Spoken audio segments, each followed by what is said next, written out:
Hello, Barry. Hello, how are you? Pretty good. Sleep last night? I did. I got probably about 6 hours, maybe five. Yeah, well, good enough. Actually, since high school, I've mostly been surviving on five per night. That's my average. Yeah. There was a story in the New York Times correlating how much sleep you get at night in middle age to how senile you become in your senior years. And they don't know if it's just correlation or if there's a causal connection one direction or the other.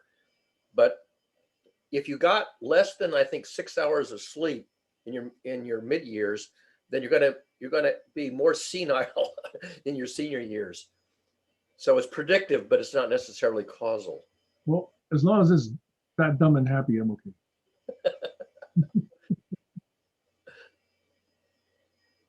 So I noticed three or four of us have gotten busy with that definition spreadsheet. That's interesting. Yeah, I happened to catch your an alert about it. I'm not attending to any of the group messenger chats where my main antagonist is present, but I do occasionally see things repeated over in Zulip, and that's where I picked it up. So I hope I didn't sort of overdo it. I chose a bunch of them that had no claimants and tossed in. Of course, you Well, said those are anybody can. proposals. Those are proposals, RFDs, plus for definition. Hey, Yeah, Glenn. and you said people can supply distinct definitions from different perspectives. So I think I wasn't Yeah, of monopolizing course. them. Yeah. So, I suggest people just add lines all over the place as Yeah. long as the attribution is kept. I actually didn't add, but I would recommend that people not modify other people's definition. Yeah, I was thinking about that. That's been an issue before of altering contributions of others and not indicating that it's not the Right. original version or it's an And obsolete version. the whole point of this is to invite conversation, right? Not to step all over other people. Right. Hey, Stacy. Hey, Glenn. All right. Oh, Well, Well, tell me about the future date of adoption. I didn't get that the adoption date's like 2 weeks in the future. Well, that's a proposal. Anyway, we can go into it in the detail, but it's basically in compliance with the RFC protocol, which is, hey, let's let discussion die down, and the date is just an anticipation of how long it will take for that discussion to die down. So it doesn't mean it is adopted or will be adopted. It's just After which, let's say the last activity was on day one or day T, day zero, day N, okay?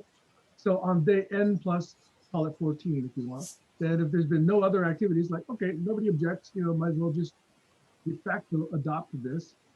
And that's really the underlying protocol of the RFC, and I'm just transferring it over here to the RFD. now I understand. So it's the provisional adoption date if nobody objects or supplies an alternative. I got you. Right. In other words, if you haven't cared enough to really object and it's been 2 weeks, you probably don't care all that much. Either that or you're too busy to care. All right. Hey, Stace, how you doing? Good. And nice to see Mr. Glenn again. Gaffney. Glenn was kind of absent there for a week or so. yeah, I couldn't be with you last week, but yeah, good to be back. So, And by the we way, are, go for it. Yeah. my understanding is also that Jaswinder was hacked on Facebook, but that still doesn't prevent him from coming on to Zoom. But he's actually not been here for what, 2 months now? Yeah, he faded from the stage just abruptly without saying goodbye and got people worried. What happened to him? One story was that he got hacked on, I think, Facebook or something, and that set him back. But there hasn't been much confirmation of the story, one way or the other. I think both are true. I think he was hacked, and I think he also is choosing not to come back at the moment. Okay. Maybe he's just meditating, he's had these periods before where he's just been sitting meditating for long periods of time. Maybe he's into that. Sounded like that when I last talked to him. So That's plausible. Well, I'm hoping that this session, if I end up leading it or moderating it, will be more fun for Stacy than some of the past stations. Might be fun for us all then. All right. That's the way. Let's see. So who's here? I'm going to make you all co-hosts here. Ta-da! Up comes the security button at the bottom. I'm sorry. I didn't mean that, Stacy. I hit the wrong button. Hello, good to see you, Alex. And Colin is again invisible. Okay, so you are all now co-hosts, all the ones I can see. Your sound's a little muffly to me, Sam. I don't know if anybody else. Is. Am I? It is a little muffly, yeah. Hang on one second. Is there a handkerchief or a I'm not talking about her. piece of paper Oh, hanging yeah. over their mic? Sometimes Just a my little low. microphone's buried under some papers on my desk. We need a good sound engineer for these sessions. Sound is all over the map. Testing, testing, testing. Is that any better? Testing. Much testing, better, Yes. much clearer. That's right, Barry. We're allowed to use the word we here. Zoom attempts to do automatic level adjustment on the microphone, and that's where it was set. So I just removed it from that. I set it at the manual, and I just slid the slider up, and now you can hear me. So, chickens, anyone? Option. I'll check in. I'm curious to know if anybody else has felt this, but at least in the States, since the Chauvin verdict was read, I feel a real lift. I feel things are a lot lighter and just in general, I mean, that could be coincidental to spring and sunny weather, but it just feels like things are lighter and more hopeful. And I was curious if anybody else was feeling that. Yeah, I kind of feel that when you say it. Yeah, it's been that like that for me. Well, it's nice. If it's true, I think that's great. They say a trek of 1,000 miles starts with one baby step. And Minnesota took one baby step this last week on a project that was started 3,500 years ago. But, you know, I think it was even more than that. I mean, I guess what I'm talking about is almost on the invisible energetic levels, because what I've heard from so many people is how they cried when the verdict was read. And I'm just thinking of what actually happens when so much pain's released. Yeah, catharsis. Yeah. Yeah, it's a catharsis. It was justice. Or start. I mean, it was interesting. I heard some Black students being interviewed. I forgot which college they were from. It was a Black college, and all, you know, they asked, you know, how many people thought it was going to be a guilty verdict, and all 4 said they did not, Wow. which was very different than how most, you know, how many white people felt. I don't want to change the subject, but I was just wondering when the sentencing is. I think it's in 6 weeks. June, I believe. Middle of June, I think it was.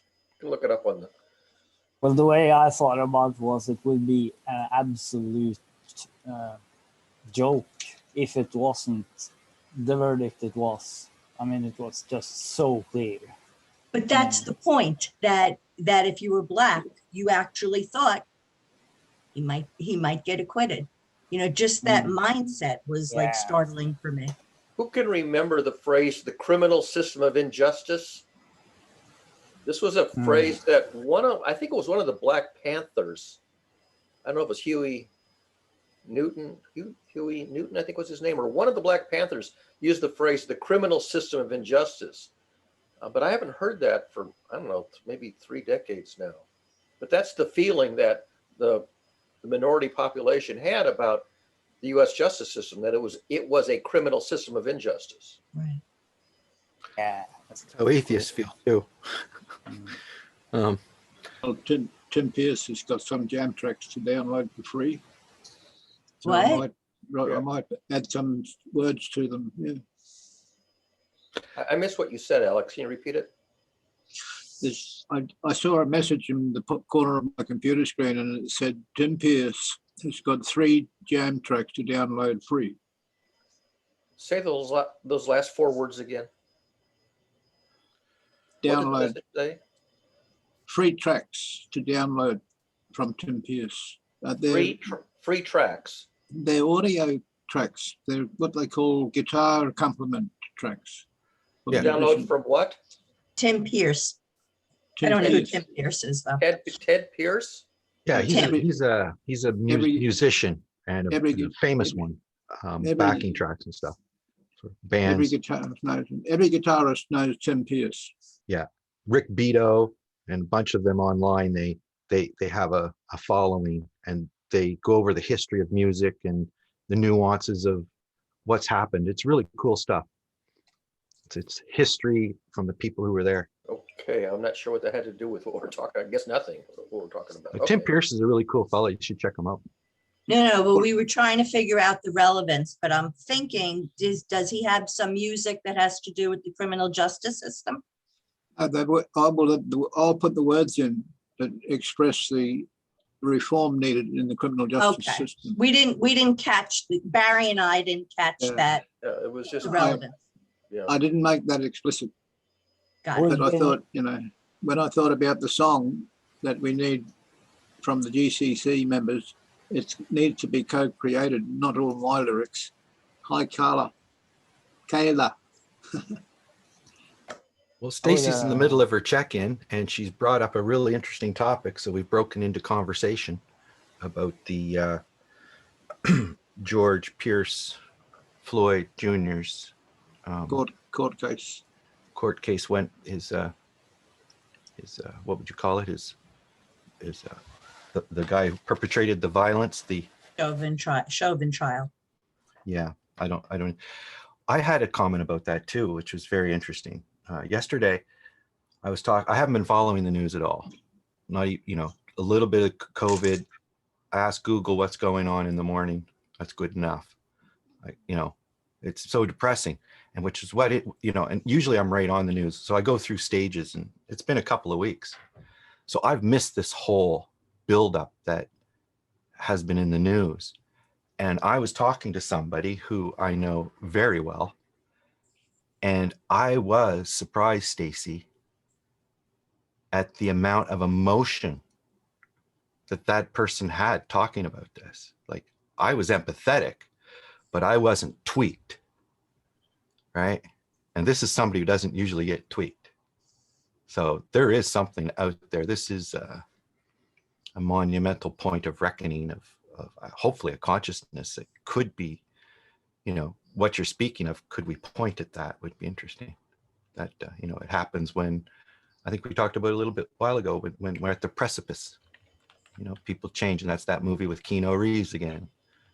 And the name of the movie is Anyway, we're in check-ins. Thanks, Sam. Imagine us having a go into the potential of a new justice system. Like that would be an incredibly interesting topic. What would that be? Like a really fantastic justice system. A good start would be laws that we could all read and understand in simple English. Some people are donating tiny houses for homeless people, getting corporations to help them build them very cheaply. So it's a good idea for local agencies to start GoFundMe campaigns and attract more finance to those projects.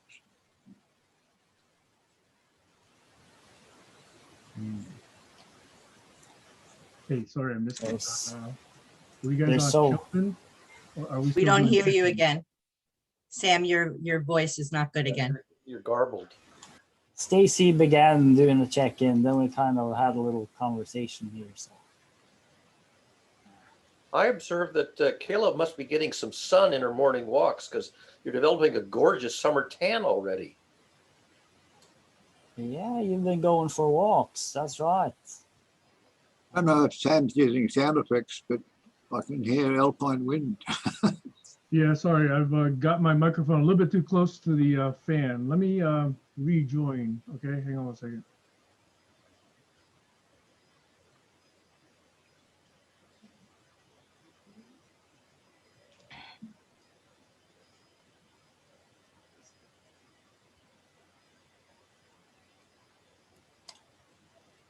Was there something more you wanted to mention there, Stacy, since you brought that up? I would talk about anything having to do with justice reform, police reform, but I was really just feeling, I was just wondering, like that's it. I want to know if anybody else had felt a little bit like things were getting lighter. Definitely. And that was a fine moment when that sentence, the right one, came. Maybe if I would have felt the buildup to the decision, then I would have felt a lightning. But I didn't feel the tweaking, or and I'm still thinking like, I actually said something to the person in a joking way, and the person standing beside me really got the joke. And since this is all very close people, it's all appropriate. But I was really, yeah. So I didn't feel the relief. I saw the way the media affected the people who tuned into it. That's what I saw.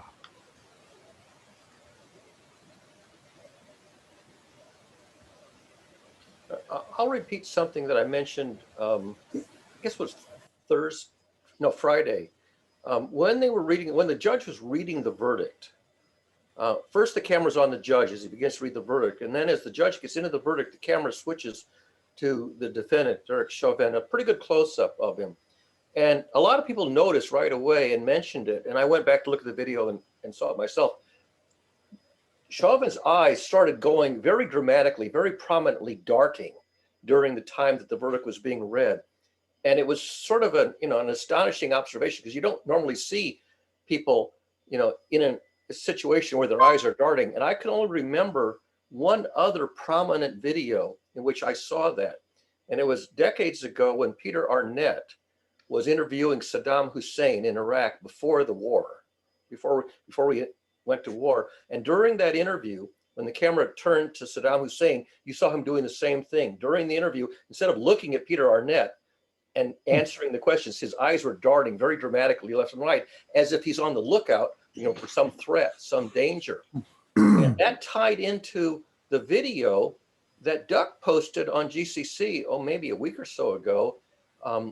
This trauma expert, Bessel van der Kolk, talked about this phenomenon of the eye darting phenomenon being a sign of trauma, and that there is a technique for bringing somebody out of that trauma, and it's an eye desensitization reprogramming technique where you get them to follow your finger back and forth for many, many sessions, and eventually you can pull people out of that phenomenon and process whatever deep trauma is associated with this darting eye movement. And I only saw it one other time.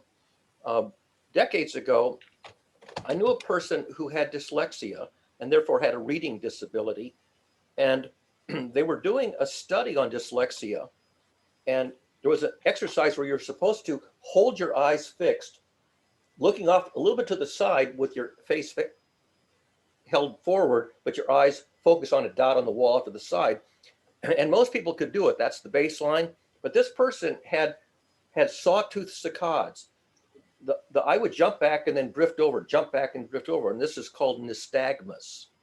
And this person who had this nystagmus and dyslexia and reading disability and an associated learning disability, was also diagnosed with borderline personality disorder and sociopathy. So there was a third piece of evidence, one in my own, personal experience, and two that I saw on television, that says there seems to be something kind of interesting, significant, and unappreciated here. I'm going to stop because I see Sam wants to jump in. I was curious whether we are still doing check-ins or whether we've already glommed onto the Derek Chauvin topic. I'll let How many others people have done Mostly the second. I think we're deep There into may be other diagnosis. people that want to check in. Does anybody else want to check in? I know Tyra just arrived, and I don't know if Kayla's had a check-in. Alex has got his hand up. We can do a round. I'll just do a mini check-in, and that is the awakening to be part of this phenomena. It's a bottom-up emergence, I call it, that kind of style of awakening. You're garbled a little bit. Can you repeat what you just said, Alex? The phenomena Stacey was reporting about feeling lighter, I think, is a part of the awakening. That's a global event, been reported by a number of different factions. I'll go on to that. I've been on Clubhouse this week, and several people have been talking about this, that they feel it's a kind of an awakening happening. And in some of the rooms, I definitely had that experience. Rooms with several hundred people and some incredible, genuine, high quality communication happening with, I think, some real insights being formed. So that's been very interesting. So I'll just say that as my check-in, that I'm very interested in listening in on conversations on Clubhouse. And there's obviously a lot of strange conversations as well. I mean, a lot of craziness, but there's definitely some really, really interesting emergent things happening between people these days. So before anybody else checks in, let me just add a meta comment, which is, I'm hearing that people are not so much checking in as sliding in topics for conversation. Yeah. So it's not necessarily anything about your personal state or how you're arriving, but they're just kind of like, here's what's on my mind, here's what's on my mind. I mean, that's okay, but there are two different things, as has been explained to me by people who generally use check-ins. Yeah, That years was ago, did that not. had been my check-in, Sam. You weren't here. My check-in was that I felt something different in the air and that I was feeling lighter. I And that wasn't was here- also my check-in as well, because this has really kind of been on my mind. And so that is actually, in a sense, an expression Okay. of my state as well. Yeah. Yeah, I'm not saying it's bad. I'm just saying there's a distinction. And if we want to do check-ins, then let's do check-ins. If we want to do initial topic seeding, let's do initial topic seeding. And if you want to combine both, that's okay too. Yeah. Tyra. Hey, good morning. I've got to run and let my dog out for a second. But Glenn, I wanted to go back to what you were saying and tag on to the rest of this stuff. I've had the weirdest psychic things happening for like the last week, like every single day. So, and so has my husband. He's like, we call each other throughout the day saying, this is what happened. I want to tell you about it because there's a pattern to it that I find very fascinating, but I have to let this little dog out who just woke up. So I'll be right back. Cool. Anyone else would like to check in?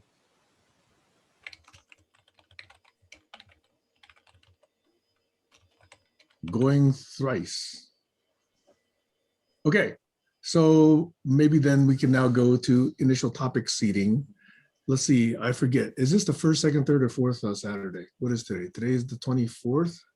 So it's probably the third Saturday. Is that right? 7th is the first, 14th. 21. No. I counted wrong. 21. The Yeah. fourth Saturday. 21 and slide it 3 days. Yeah, we got it. So it's the 29. third. Right. So nominally it's one of these sessions that I moderate. So anybody have specific topics, or shall we slide it into a set of topics that I would like to at least propose? Anybody? Chauvin was one, and I missed most of that because I was dealing with something else. And then I heard Alex and Glenn both present topics as well. All right, let me just get, yeah, go ahead, I just Stacey. want to add, it connects to everything that's been mentioning, but I want to talk about the effects of processing trauma. That's a good We'd like to one. do a session on that coming up on one of these upcoming Saturdays. Is it scheduled? Did you ask if Stacy wanted to do that? Or Yes, I was asking Stacy if Stacy wanted Oh, I'm sorry, I didn't know if it was. okay, yeah. Yes, I'd be happy to. to. How about next I week, would. Glenn? I love that topic. Just want to say that. Yeah, that was a great topic.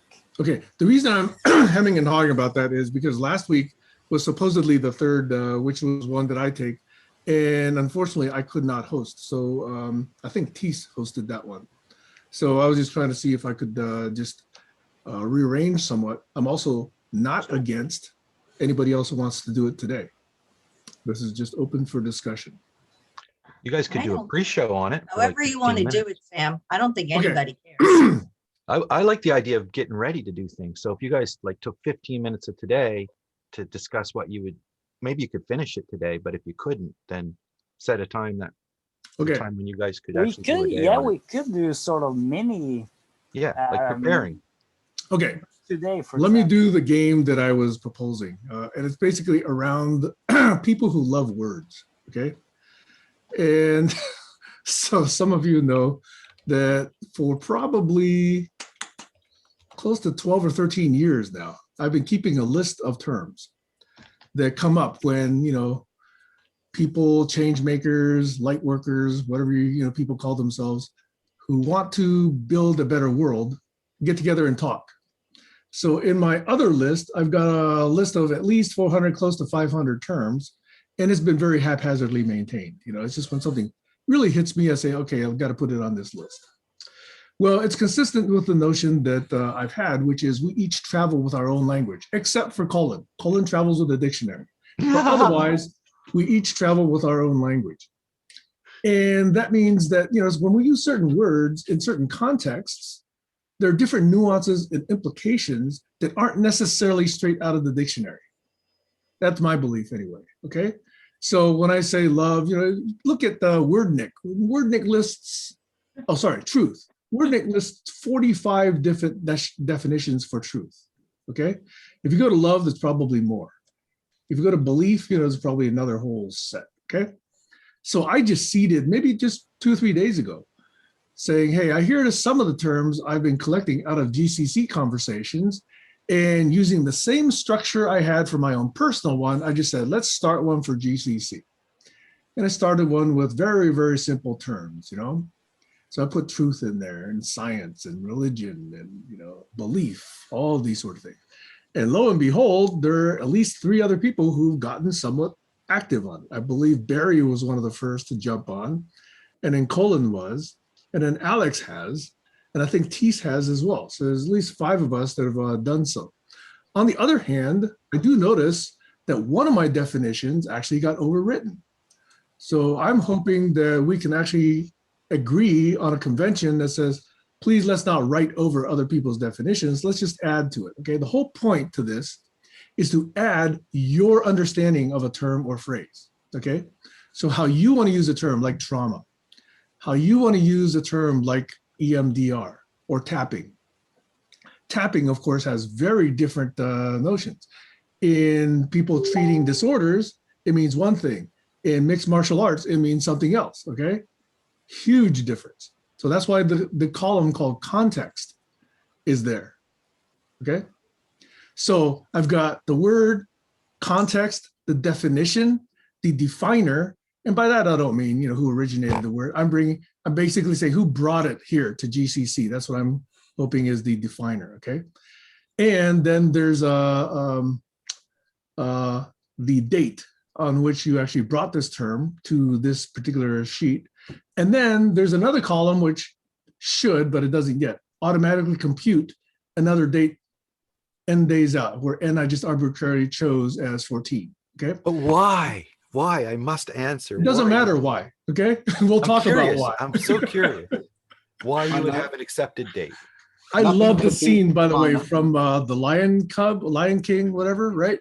Where the old monkey raps Simba on the head, and Simba says, "Why did you do that? It hurts." And the monkey says, "Why does it matter? It's in the past." Okay. Great scene. Nothing could be We'll finer come than back to hear it, your but word it's my We'll be come finer. back to it. Okay. So anyway, my proposal is to play a game around the words. So those of you that are not so word oriented are probably going to have a horrible time here. Okay. But what I was about to ask is do 3 or 4 rounds. In other words, what word, my first question would be, what word have you heard used in GCC more than once? Okay, if it's just once, let it go. But what word or phrase have you heard more than once that you feel has not been adequately defined? And you would love to hear a definition for it. That's my first question. Ah, I see Tyra bubbling with enthusiasm here. And give me time to search And it then out followed by Barry. because I could search and maybe find where it's been used. Okay, Colin, you're already in. So let's give Tyra some time here. Yeah, no. If you find a word, let me know and I'll search for it through the corpus. Colin, please. Tyra's turn. Turn off your Tyra camera. disappeared. Meta thinking. Meta thinking. Meta thinking. All right. I Let's don't, add you that. know, like, can you just define it? That and straw manning. Okay, so who introduced it? I Do you don't remember? know. No, no, I think it was like Doug. I don't know. Maybe Doug. Somebody. Maybe it was Colin. Probably Colin. Helena Rubinstein.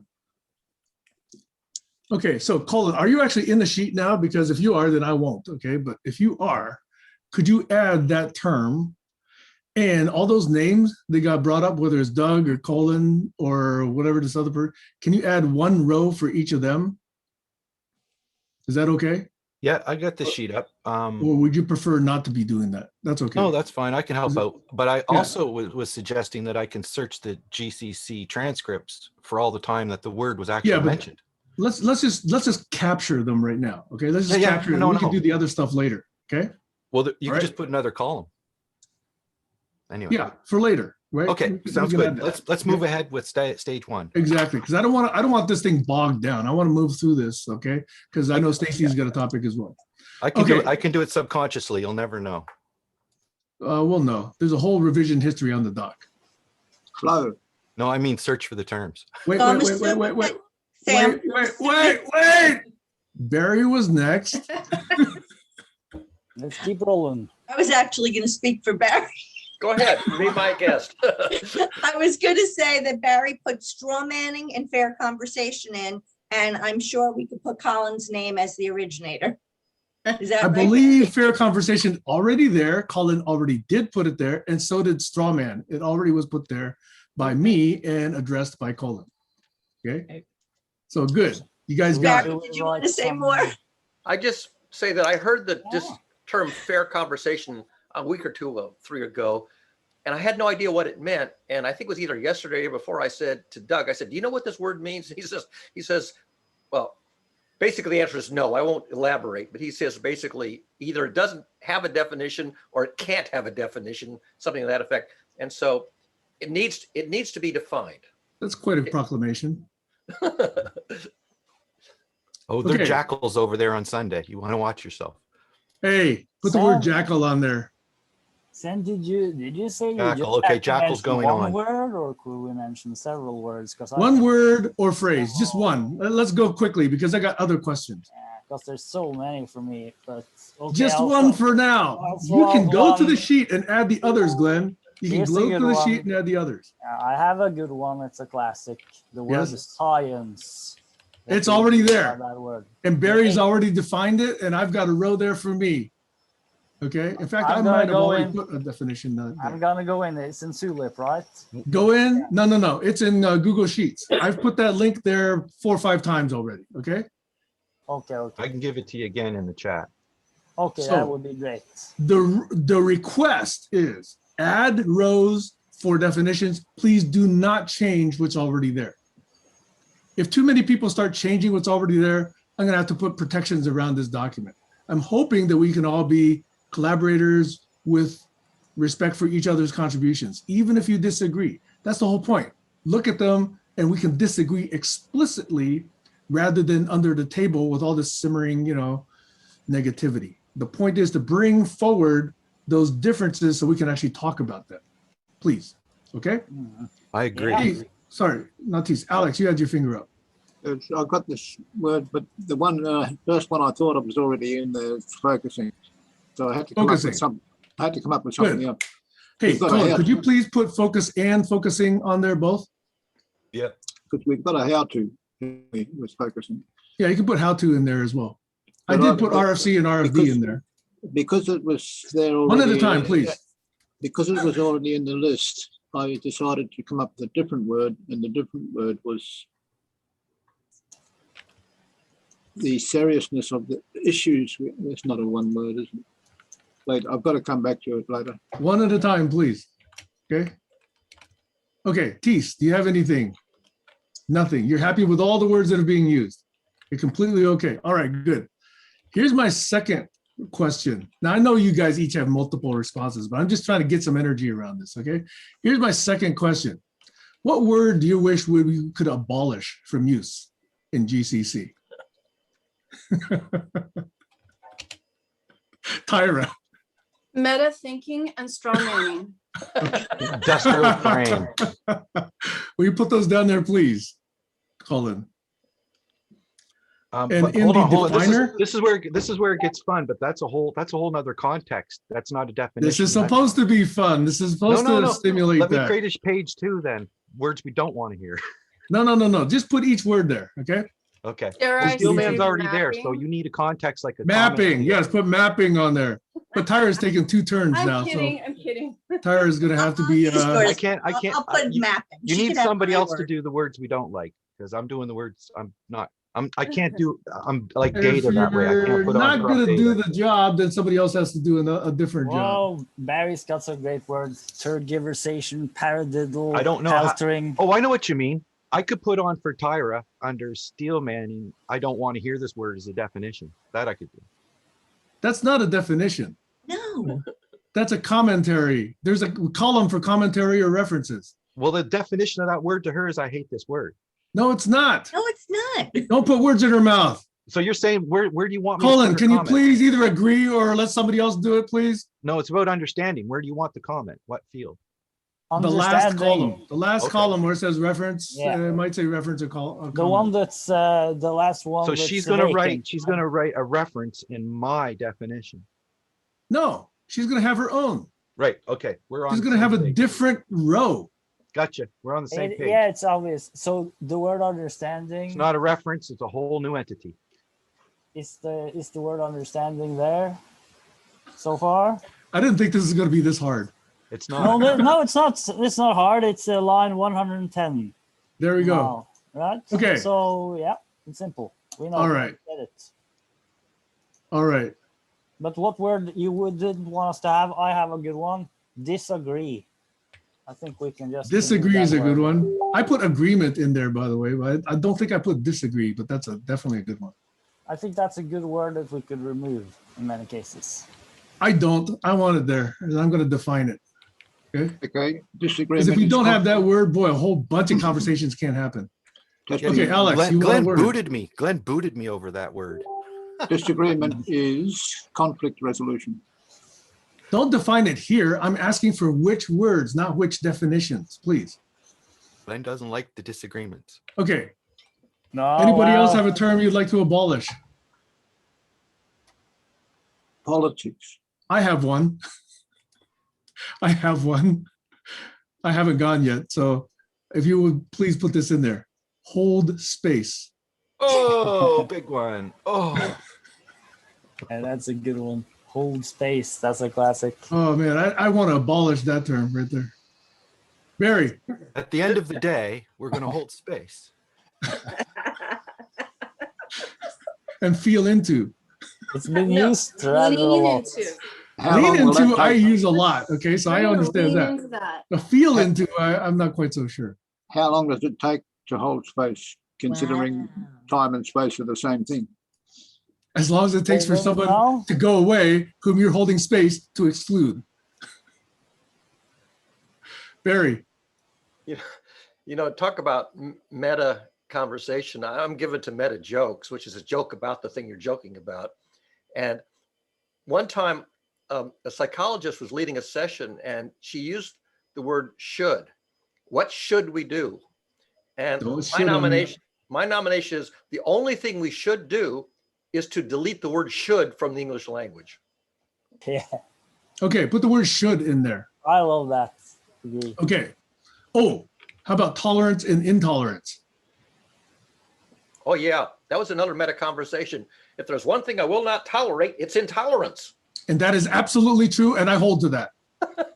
I will not tolerate the opposite of anything. Okay, are you introducing the term opposite? No, Okay, what about binary thinking? What about duality and non-duality? Are these It's- words we want defined or we don't want to hear? Yes, I'm proposing them.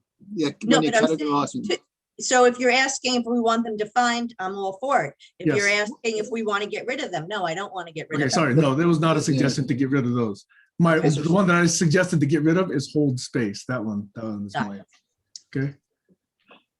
Okay, there's Who all one, right. Can I ask my tolerate? next question or shall we keep going on this one question? Who I've got was it one whose question. pet peeve was the I've got- word tolerate? Mine. Or is it Yeah. one, it's not one you want to abolish, it's one you want. No. Every word here, regardless of whether people want to abolish it, should go on the list, Colin. Yeah. Okay. I'm just saying if it's one you want gone, I'm just making that distinction. Nope. So it doesn't get Nope. confused. Nope. What I've one got person one. wants gone has clearly been used by somebody else, okay? No, it's just, I'm marking them different, like I'm just putting in the comments. You don't need to Alright, mark it, just okay. add it to the list. You don't even have to alphabetize. We can alphabetize later. No, Okay. I'm putting the fact that Tyra doesn't like that word. It's her pet peeve. That's not my request. Well, it's there. It's all, I can't corrupt this sheet. Go Please ahead. don't speak for others. Colin, I've got I'm a not Please new do one. speaking not for her. She speak for said that. others. She said I've got a that. new word. I've got a new Anyway, word. I get your point. No, I get that your is point. not Keep it her more open-ended. definition. Keep it open-ended. I get I'm you. feeling into I'm getting this. triggered now. Very anxious. I'm getting triggered. I'm fusing into the I'm going to space. blow up. I'm trying That's all to right. It's just hold. miscommunication because I Right?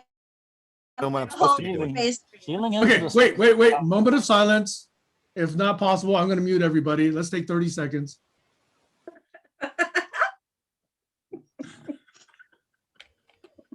I hear Tyra laughing. Sorry. Tolerate and intolerate. That was somebody's I hear quote. Colin speaking. Intolerant. Okay. Hopefully this is a chance to reset. I'm actually pretty interesting that I think it's pretty interesting that this is generating so much energy and participation. Okay. It wasn't 30 seconds, but what the hell? Shall I ask another question? My Yeah. next question is, what is a word or phrase you love that you like to bring to GCC and you don't think it's been adequately aired sufficiently? Behavior. Okay, Glenn says behavior. Okay, Categorization. categorization. Okay, Barry. Enantiodromia. Oh, yeah. Look Bring it on. Okay. Way back. We need that. Ay. Okay. Monkey business. I think that's what it. I agree with Alex. Context. Okay. Tyra, you had your hand up. Favorite phrase or word? Is context on here? Context, I think you put on there, but I did put it as a meta item in the column. Tease has one. Wait.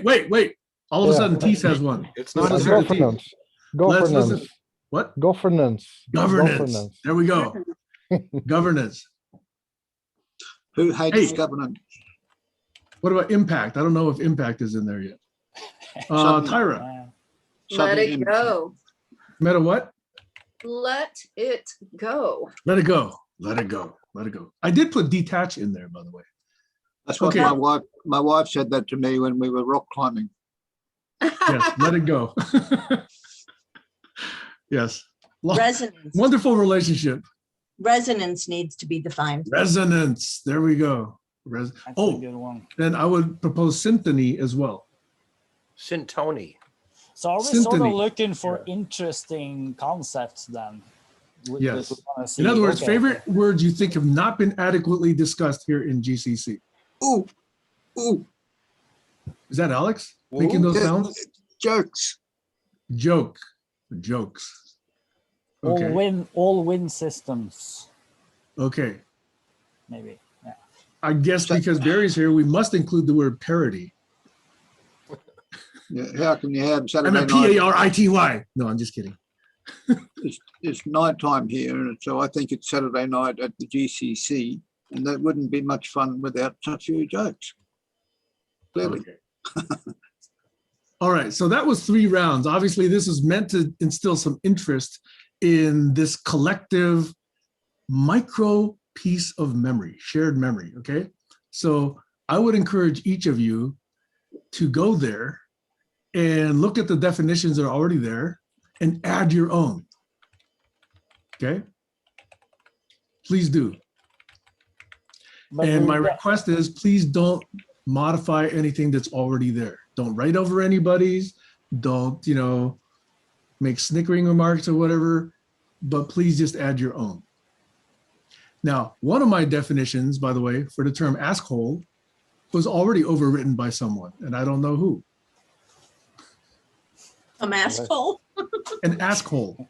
Someone who asks for advice but never takes it. okay. Okay. Yeah. I've overwritten several, and I would like to make a comment to people to be careful because of what I've learned. And this Wait, is are you just saying in you here. unintentionally did it or you intentionally did it? Oh, I've unintentionally and intentionally corrected several rows. Please do But- not.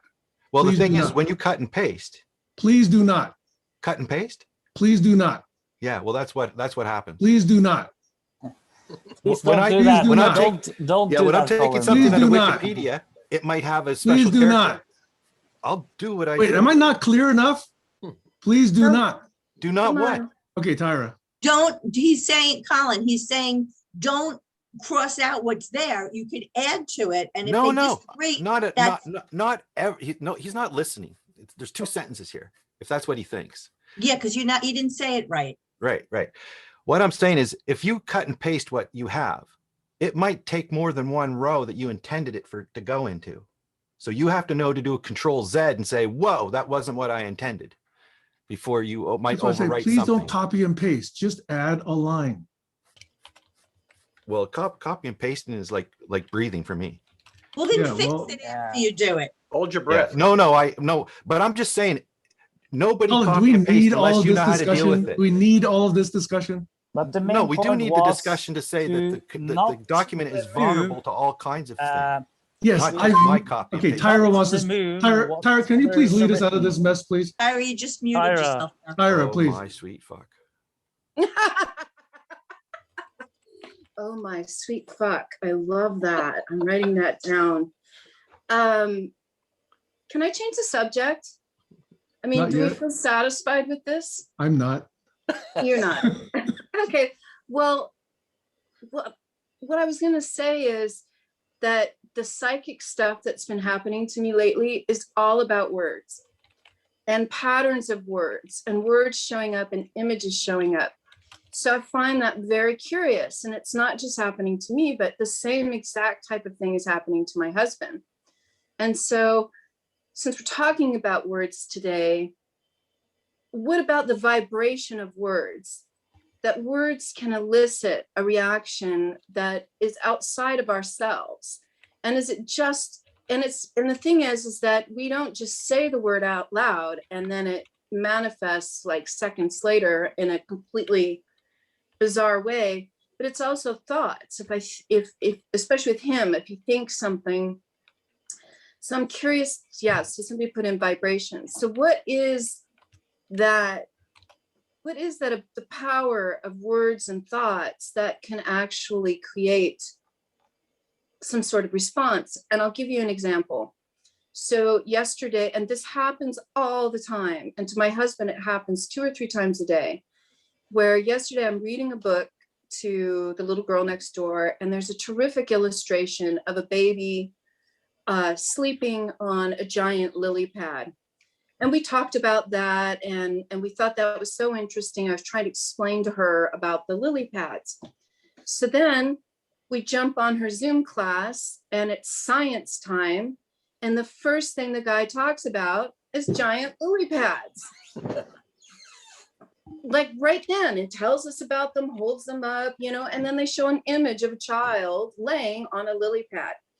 So that happens all the time. And then even in that context, as we're watching the video, it talked all about giant trees, the baboa tree, I think that's how you pronounce it.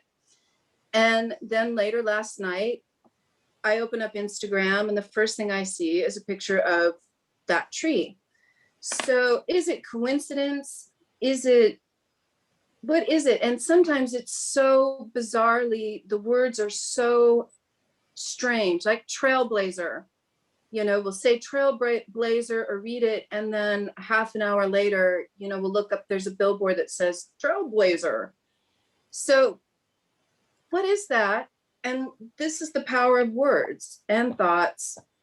Is it beyond just speaking it? So that's how where my mind's going with this conversation. Thanks, Tara. Barry, you have a rejoinder. Yeah, there's a word for that phenomenon. In fact, it's the name of a book about that phenomenon. It's called synchronicity. Yeah, When that two was, things that seemingly unconnected say essentially the same thing at the same time with the same concept in mind. And so there's a whole book about synchronicity. I have it in my library. I can go down and show you the cover. yeah, of it. that's it. Synchronicity. Okay, so in the category of potentially unpopular opinions, let me And offer also- one, okay? Yeah. And that is, it's unprovable, in my opinion, whether those are correlated or not.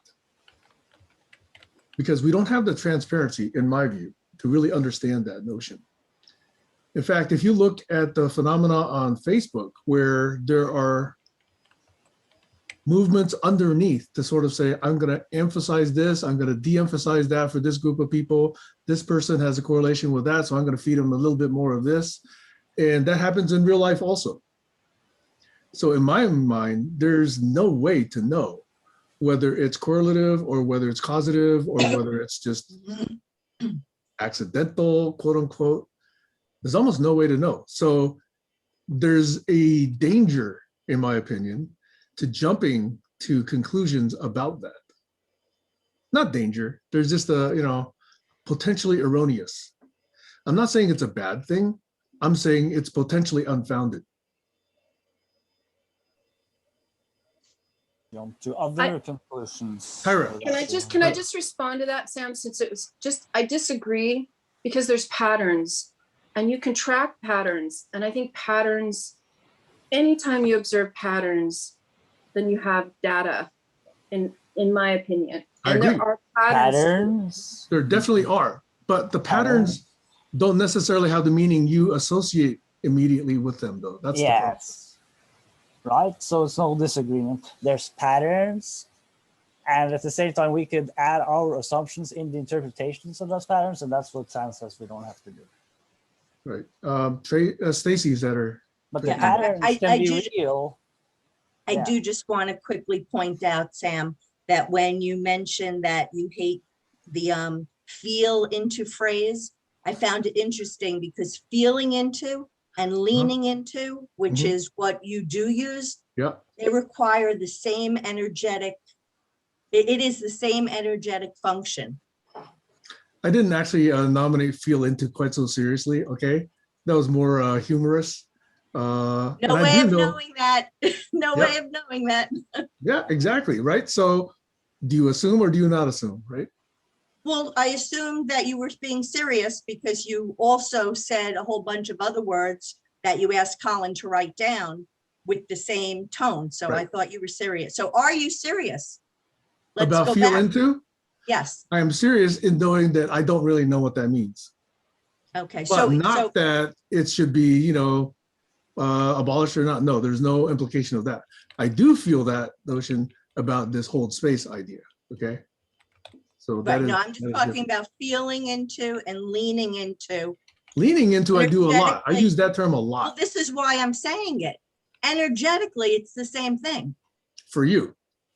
Well, I'd have to, I'm curious for anybody that uses both phrases, if they see a difference energetically.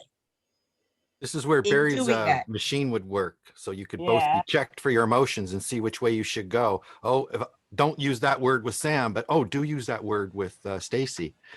Even though it's the Well, same concept, they don't reply that just because of some Exactly. members, it's whatever.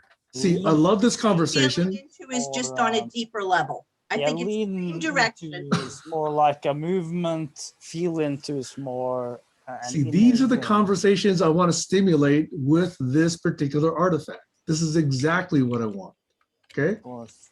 Is because, if we all agree on these terms, like Colin, I heard Colin say, hey, we should just all use the dictionary term. But this okay? is where I think this concept of behavior is really important. And that's why I wanted to bring it in, because I think it's a part of beginning to answer Tyra's question. How is it that the vibrations in some words can affect things to happen? And that, it seems to me, does happen through behavior. And I define behavior simply as the pattern of movement in space of the physical body in this case. So it's a fairly simple definition.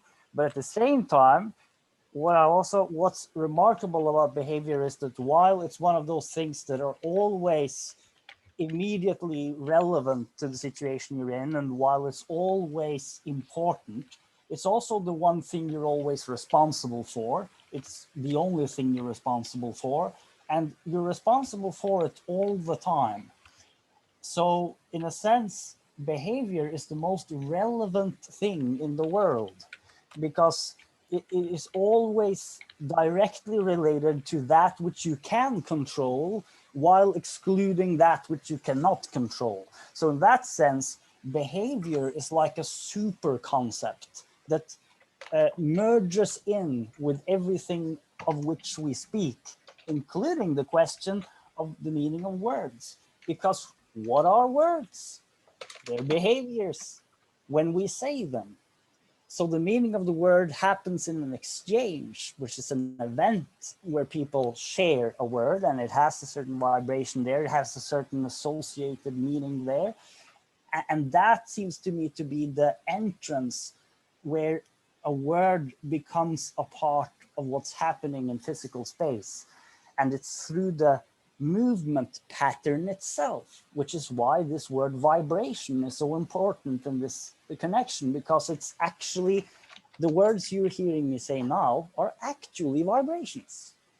They are real vibrations that happen, and even what you're seeing on the screen are patterns of movement of pixels.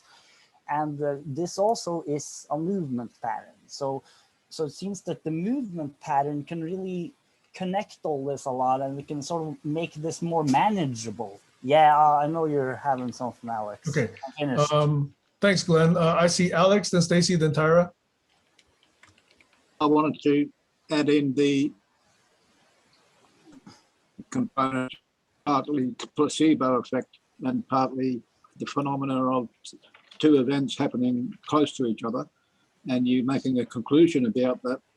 Like when you see the sign down the road on the highway and it's got Dragon Slayer written on it, and you were just reading the book at home, Dragon Slayer, before you left.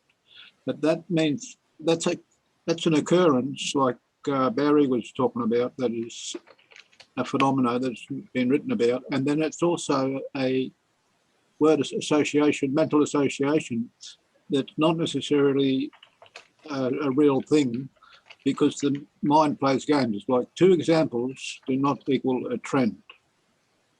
But if you keep seeing that all day on a reoccurring basis, then it's worth investigating over. I'm hoping, Barry might know something about this, but isn't there already science that shows like the difference between words with like a soft C and a hard C? Because and those are different vibrations. Barry, there is science, right? Yeah, yeah. Klingon, for example, the Klingon language was invented to to sound very harsh. It has a lot of hard consonants in it. G's and K's. And soft, gentle speech, uses softer syllables and softer phonemes. And yeah, people who write jingles and, write dialogues for scripts, they will use this phenomenon to harsh language versus gentle language. No better science than the science of art. Tyra?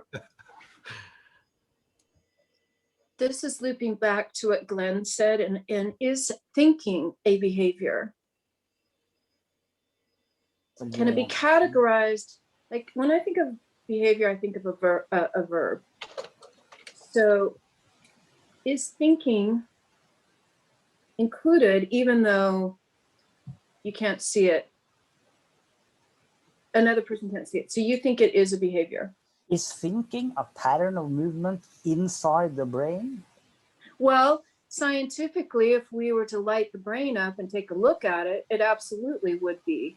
There's definitely activity going on within the, the transmission of thoughts that have been easily seen scientifically. So maybe that's the. So the thought Barry, is a movement pattern? So let me, Glenn, I don't want to shut you off, but No, I want you to hear what you think.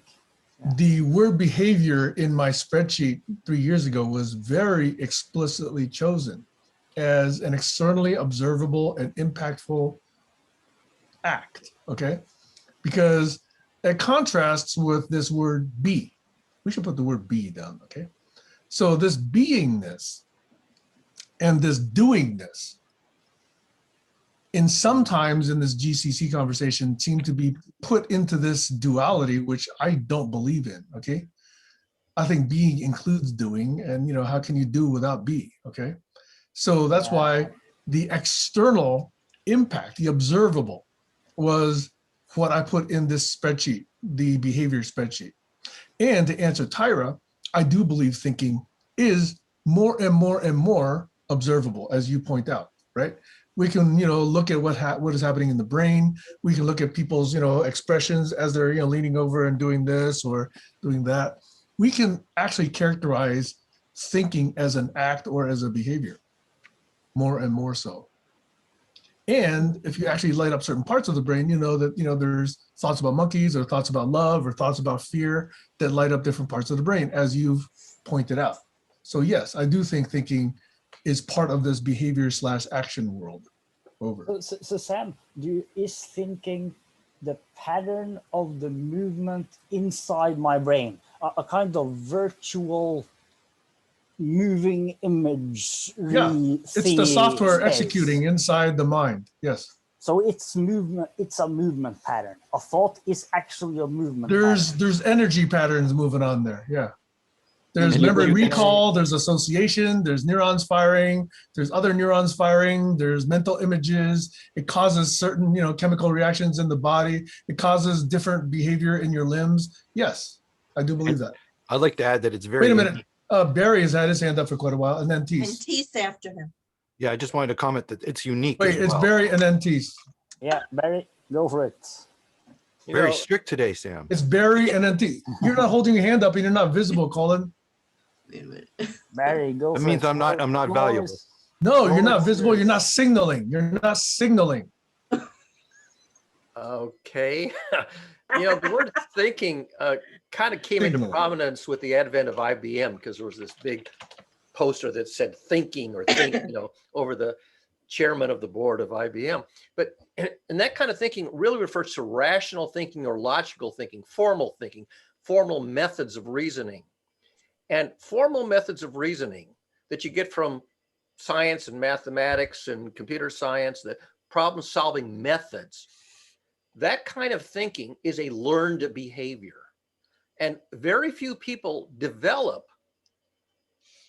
functional methods of thinking to solve certain classes of problems. But if you go into your early IBM computer, one of the very first popular applications was sorting. And there's lots of methods of sorting, and they use technical methods of problem solving or information processing. So thinking rational, formal, logical thinking, that is a learned behavior. Very few people can develop those on their own without sitting down and having some instructor like Polya or, these people who teach people how to think. This is learned behavior. Now, that doesn't mean that there's all kinds of stuff going on in the head that doesn't fit the definition of rational, logical thinking. They're just like, if I pick up the bunch of pieces of a jigsaw puzzle and just sort of look at them and toss them around, do you call that thinking? Some people call thinking anything that goes on in the head. If you look at the gates in a computer, the logic gates, you can see them opening and closing. Well, sometimes they're opening and closing in a very structured manner that's solving just an interesting problem. And sometimes they're just opening and closing like noise. Okay, I wouldn't call that thinking if it's just noise. But some people sort of broaden the word thinking can be very broadly defined to include things that you would say, well, that's not going to get you anywhere. That's just, tossing pieces of a jigsaw puzzle in the air and seeing where they fall. Ah, that's interesting. So we can distinguish between a movement pattern that's relatively repetitive and the same over and over again versus another movement pattern that might have a more self-awareness and can evolve in more intelligent directions. The word is convergent. In algorithms, they say, does the algorithm converge? Does it hone in on the solution you're looking for and converge to it in a reasonable amount of time, or does it just meander? That's okay, Tyra? Alex was first. Alex. Okay. It's a little man inside our head, observing, call the observer.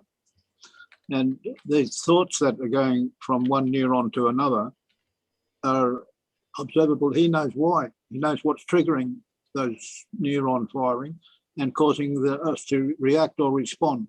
And that's the key to changing our behavior, to analyze our reactions and see if they're reasonable, or change them to responses, so that we respond more intelligently that way. And a pause, P-A-U-S-E. Over. Excuse me for 1 second. Wait 1 second. Can you unmute Colin? I muted him as a joke and I can't unmute him. Oh, I'm okay. I'm not back here screaming or anything. Thank you.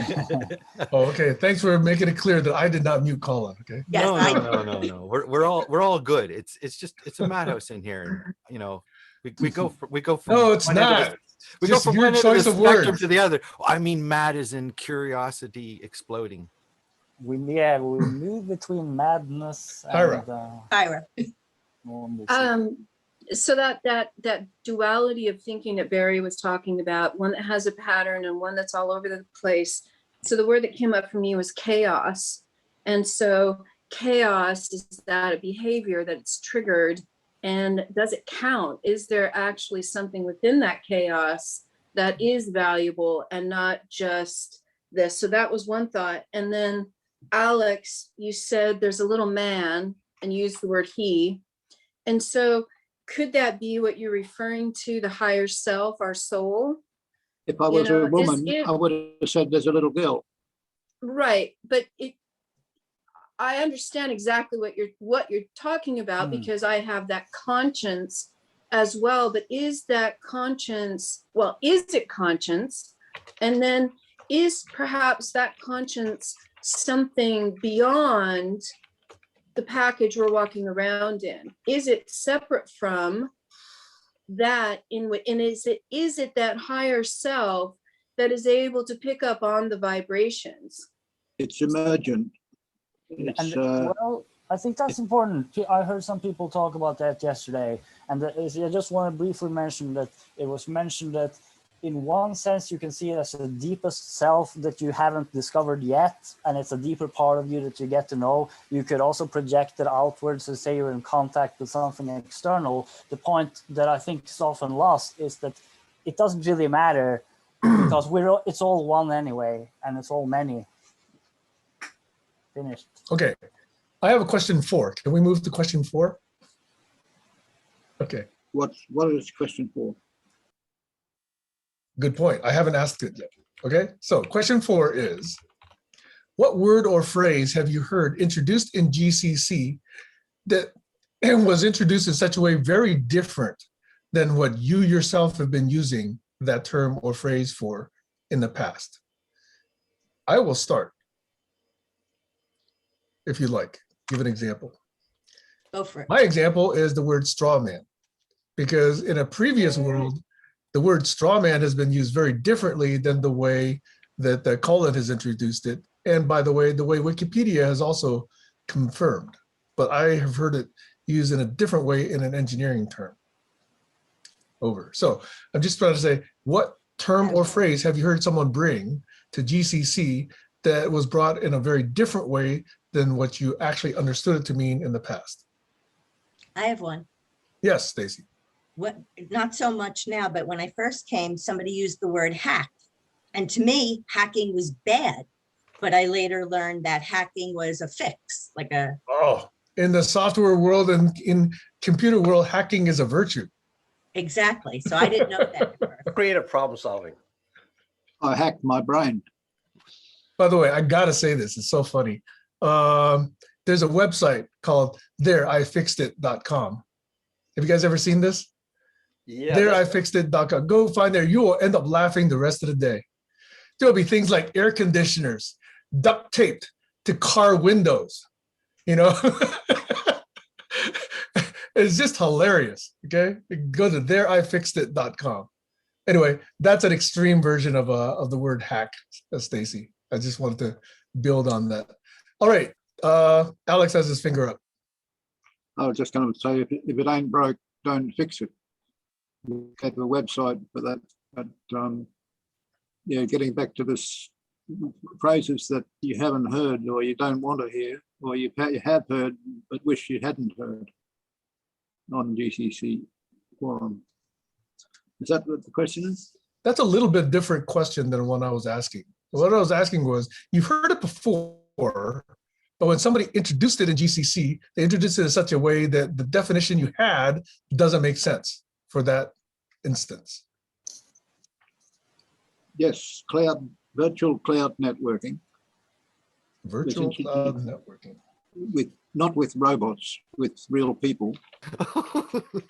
is a phenomena that involves localization of groups, localization of the members of the individual cells, because it's got to spread person to person. It can't spread device to device like a bot can.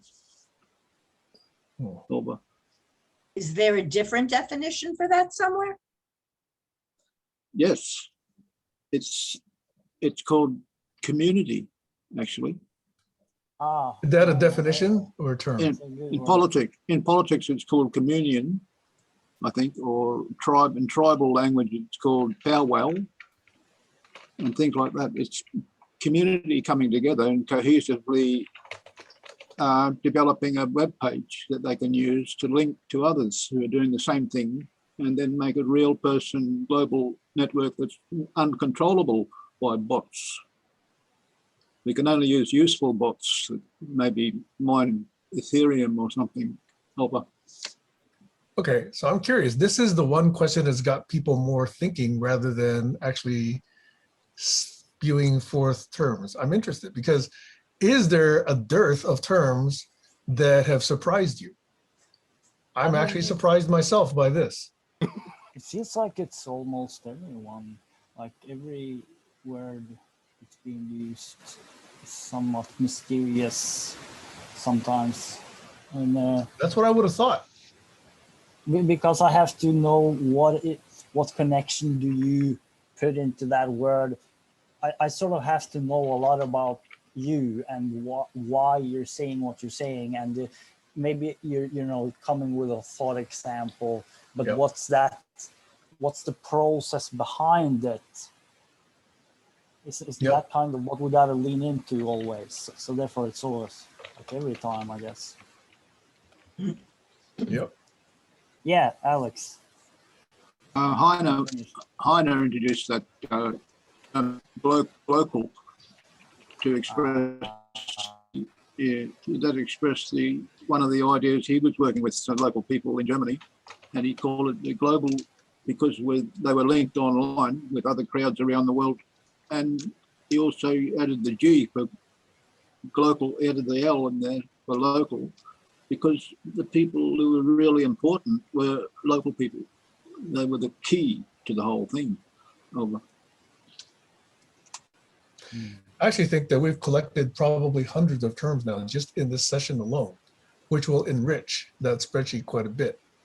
And the good thing about Google is we can all be in it at the same time. Hopefully we're not in the same row. I thought it May I too long. repeat? Sorry, Okay, Stacey, go ahead. I got excited. I think they're important though. Stacey's excited. Let her go. Let's go.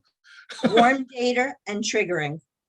I Wait, think warm those- what? What was the first Warm one? data Warm data. and triggering should be defined. Okay, trigger is in there, but triggering is not yet, I don't believe. And also a good one. Trigger is often Trigger is in there. used. Trigger is in there. Yes, believe me. Yeah, it's the same thing. Yeah. That's my Not the same What, thing. what is the other one? Warm data? That's a Warm data. term, isn't it? Nora My- Bateson, I have to my- learn more about her. My horse is silver. Tonto's horse is triggering. Trigger. Sense making, good one. Oh no, That's a good one. Yeah. Whose dog was called Trigger? Was it the Lone Ranger or the Phantom? I think it was a horse. Yeah. Who knows? Now Triggered Sam. My arm's falling off. Everybody's, I guess I'm the one that's blind. Did you have any more question round, or what do you have in mind, or just continue? Because No, I think there was the- some the- interesting topics. Yeah, Came the up along the invitation way. here is to bring up the phenomenon that language affects meaning, that we each bring our own implications and nuances, and that if we were actually assuming that our use of language is well understood by others who are hearing it, that potentially leads to disappointment down the road. Mhm. My whole point to doing this is saying language is important, and how we choose the words and phrases and terms we use is important. How we understand the context of each of those is important. And at the slightest notion, if you look at somebody and their head tilts or they lean back, that's an indication that maybe it didn't land the way you thought it would land. That's the whole point to this particular spreadsheet.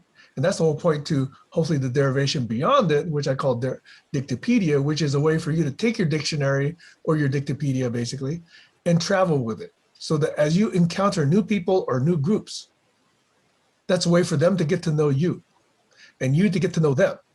And then immediately there's a way to then say, oh, these definitions are pretty simple and identical. And wow, here are a couple of definitions where are very, very markedly different. Those are opportunities for clarification.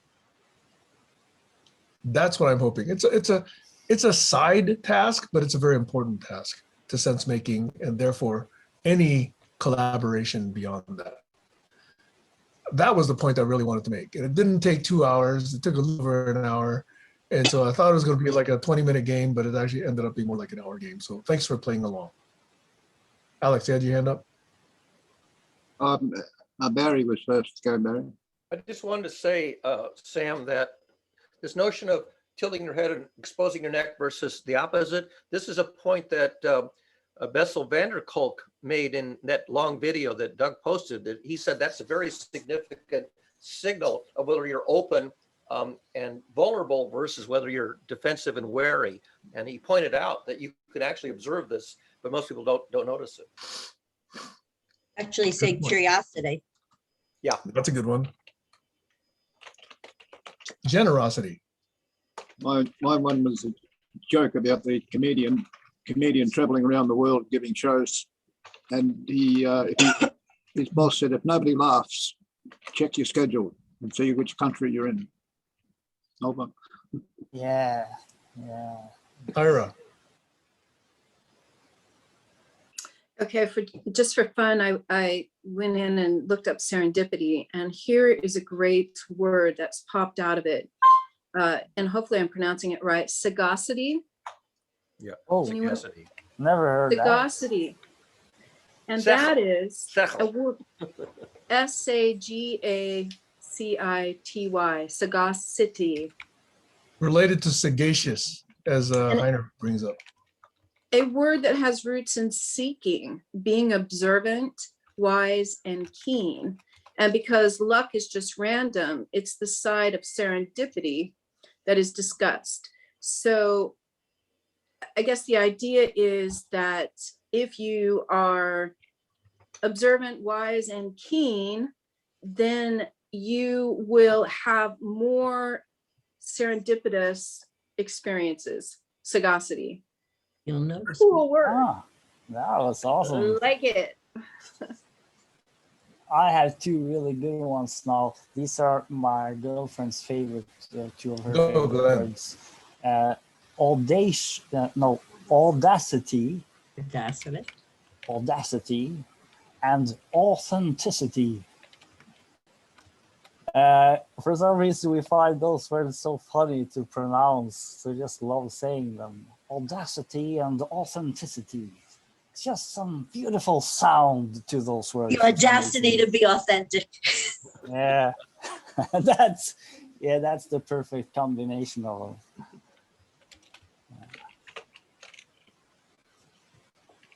Is it okay to interrupt now? Go for it. Okay, good. Thank you, everybody. Didn't want to break the flow or anything. So, I like what Sam's doing on Zulip, and he started that 6 months ago, because if you get, like, this is fun, but if you wanted to take these terms one more level, you could actually go over to Zulip, and then you say, and this is why it's important to me. This is why so on this spreadsheet, I said, go to Zulip. I already wrote it there. I've already published what I think there. And please comment on it there. And I'll probably bring back a sentence, for the spreadsheet and link. Yeah, we should go So, there's a lot of things that we can do to move this forward. Due to, I would like to see us being able to not only have fun, but pay attention to what it is we really intend to bring, and not be looking at other people and saying they're blocking me, but what am I doing to move forward? Yeah. And if people are blocking you, it's really obvious, because they stick up like boulders, and you can point to it, say, look, there's a boulder over there. And they say, well, why is that a boulder to you? Well, let me look at my definition of boulder, because they're not acting in support, they're acting in against. And they say, well, okay, well, then maybe you shouldn't work with that person. You can figure these things out, right? So my thing that I'm bringing is this new term, fair conversation. And it's brought up, I searched for it. It's mentioned 15 times already. It's already mentioned 15 times in our videos that I have cataloged. And I would do best to follow that trail through and ask everybody to help me focus on that trail, as opposed to worrying about what an atheist is. Although I've also written that all up, because that was another thing goes around and around. And the fallacies that I keep having with Glenn. Like, if we all understood what 10 fallacies were and had good examples of them, that's sort of like this Dictopedia plus, right? Plus understanding. Like, not only do I know what a burden of proof is, but I know a few examples that are famous over history of man, so that I don't get trapped by those. And those are the toolkits I'm looking for, sociologically speaking. Things, lessons we've learned. One of the ones that really brought me into this space early on, and I'll end with this, is the Myers-Briggs type indicators of, and how that presented a skeleton of a model for understanding our differences. When I tried to interrupt earlier, my point was to Glenn that he was searching the mind and what this mind is doing as software. And I'm saying yes, and it's beautiful in a sense that everybody has a different program running, and nobody has the right to come over and inject their program into your program. And that's, you know, anyway, I'll end there. So go ahead, Sam. All the programs are unique. Yeah, so there's a whole world of that analogy that we can have. So moving towards tools like Zulip and following our intentions and defining our words is probably the most value. And as far as me trying to explain what I'm doing here, I'd rather go make a video and say, hey, go watch my video and get back to me. And, you know, if everybody wanted me to play my video during the show, then that would be, you know, great. But that's not, I see it more like that way, getting prepared and getting ready. So I hope criticism on myself reflects my criticism of others, because I don't want to be a hypocrite, but I can learn. Anyway, thank you. Sam, before you go, can I just shoot briefly in? I think I got something good here.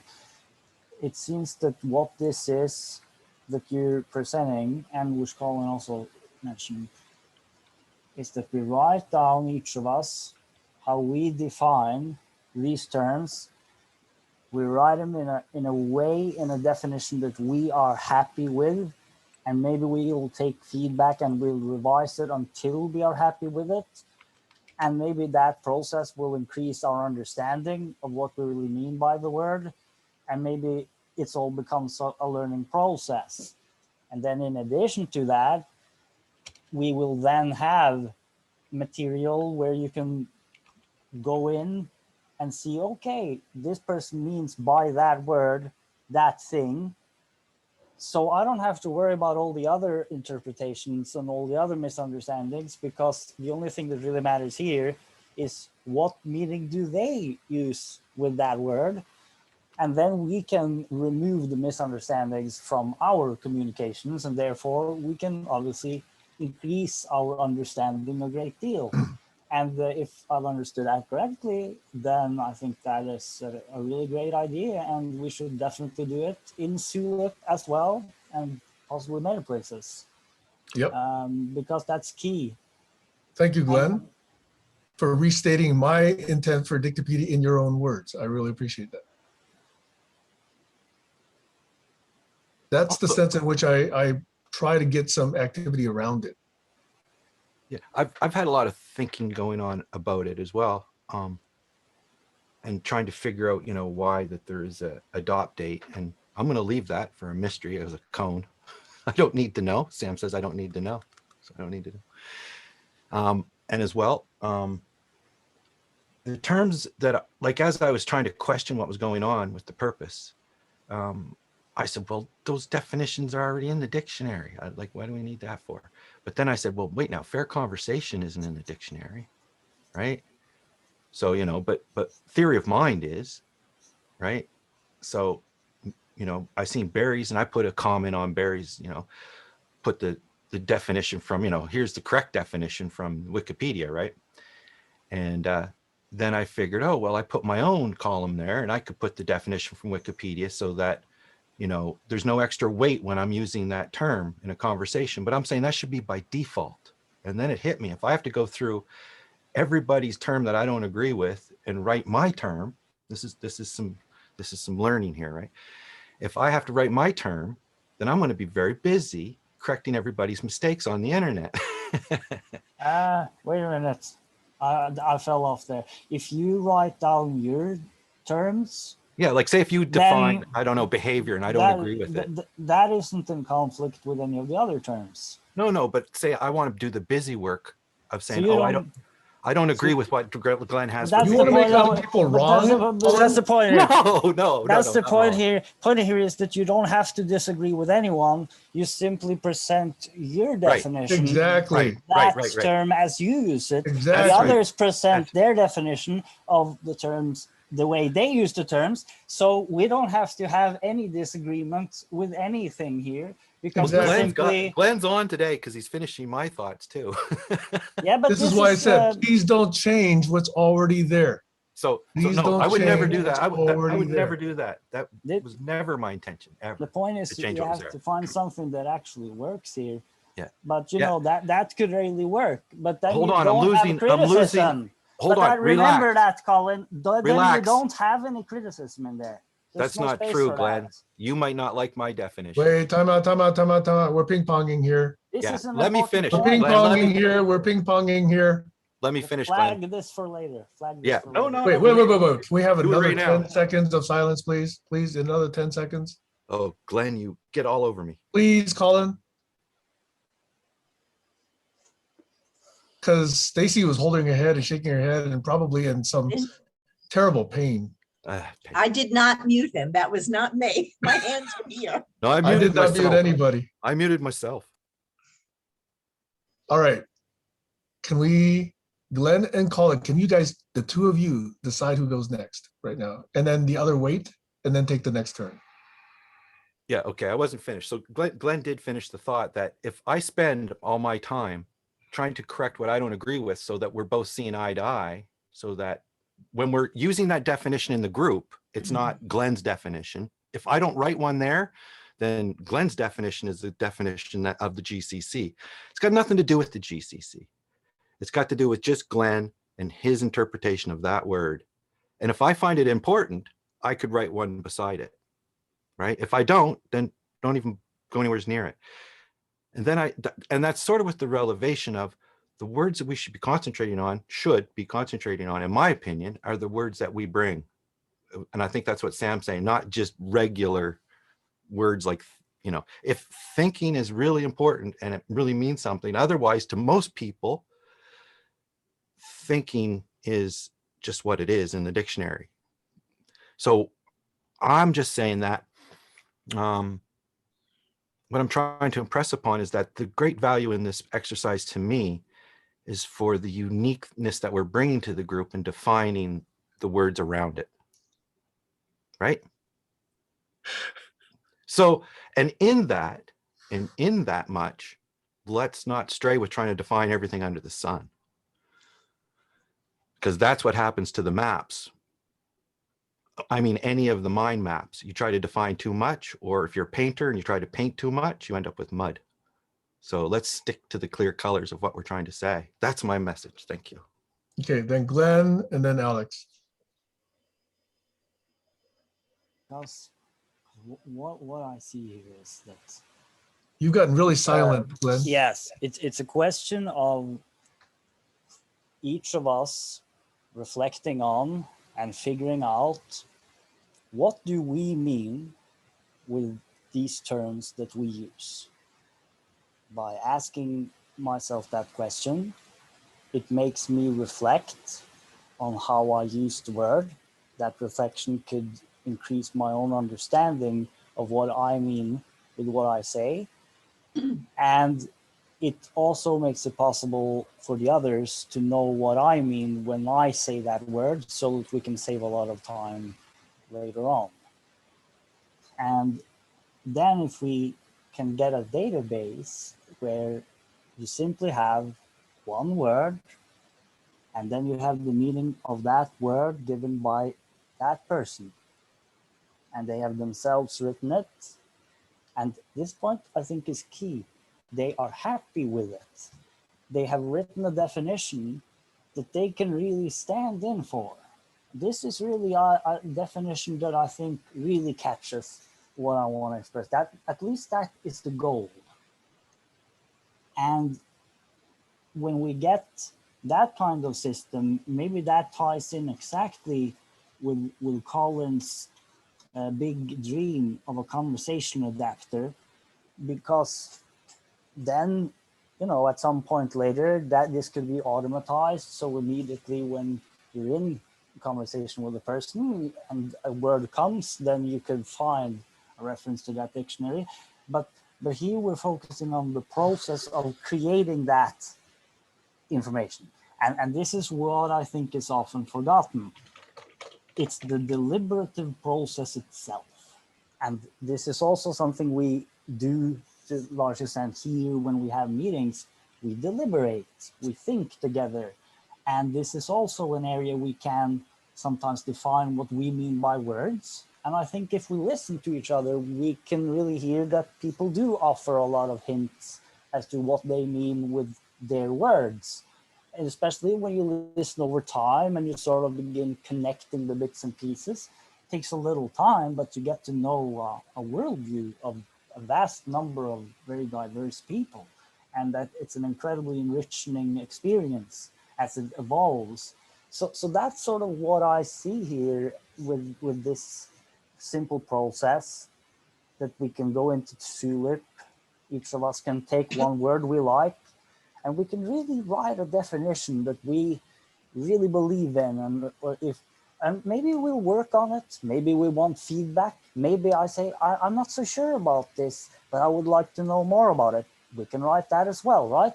So, and the point I wanted to make earlier is that if we have this kind of system, we may not need criticism at all. And I think of criticism like the old car that seems to never work and it always drives you to the wrong destinations. When you're gonna connect the dream team of the best cars in the country for the super race, you're not gonna have that car with you. And I'm thinking for the communication strategies of the future, I'm presenting a bold idea to just throw criticism completely out the door and have nothing to do with it. I think we might not need criticism at all. We can instead simply appreciate and build creatively on each other's ideas. Because if we're speaking about a space where we share ideas openly, it's not about owning any ideas, because the ideas evolve in the field of collective intelligence. And that's also a big question in itself, that maybe some kinds of ideas that relate to global futures that are big enough, can be open sourced and should be open sourced. And therefore those ideas can be continuously expanded upon by minds all over the world. And that's the long-term possibility here. And then a whole new kind of knowledge can appear, and a new wisdom can appear as well. But whether that actually happens and how well it happens will again depend on the process itself of our meetings, of our communications, of our actions between, and of the behaviors. And this is where, again, this is such a helpful thing to come back to. So, yeah, I mean, basically, I think this is a great step forward. Just like, when Colin also created that tool that we could take a word and then hear what people have said in different GCC conversations. Imagine combining those tools, right? We evolve a written tool in Sula for a while, and then at some point we can have a special session and see what we have said about that word in different conversations. I think it could be incredibly fun. And yeah, I see a sort of an outline for a system here of collective intelligence, and it's looking very promising. So, yeah. My turn. Yeah. And this is because this is recorded, I can mention that I think a lot of what Glenn just said was absolute rubbish. It should not be adopted, that kind of thing, because we have to have criticism, or we keep making the same mistakes over and over again. But a lot of what you said. Why do we have to have criticism? A lot of what you said was good too. Don't get me wrong. Why do we need any judgment at all? Why can't I let's just take say 10 seconds, here's an 10 seconds, please. alternative, This is which I violent. think could be better? Sam There's an alternative. Sam had an idea, and I want to know how the result of all this data can be analysed and the fruit of it. What will it tell us, and how will we use it? Albert. Did I not make that clear already?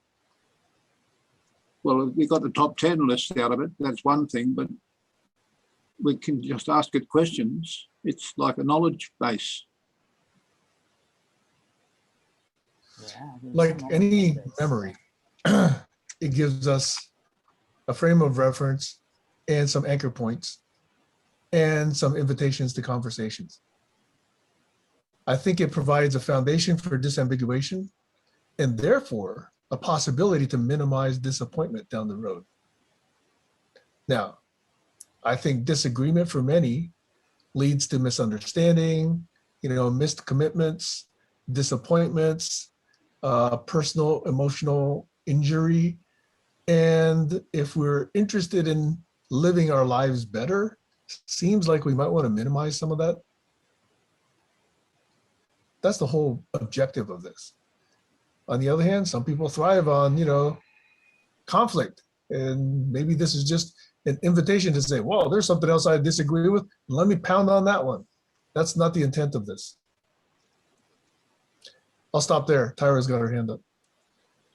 Well, I'm just, you are articulating what I was thinking as well, Sam. And I think the dangers of criticism is that each individual's brain lights up in a different way when they're criticized based on past trauma, based on their story. And so when you criticize someone, there may be value in it for improvement, but at the same time, I think criticism for the majority, I mean, I don't know the scientific data behind this statement, but just based on my experience with children, that when you criticize, that's all they hear. And it resonates like a bell in their head. And that keeps, oftentimes, I believe it keeps people from moving forward in a more positive way, because the criticism is like an injury. It's like a little paper cut, and the more you add those little paper cuts each time, I think it can be incredibly destructive. So I agree with Alex and I agree with Glenn, but I think that if you're going to criticize someone, you have to be very, very, very careful and have a very good understanding of that person and how they will hear that criticism. How will they hear it?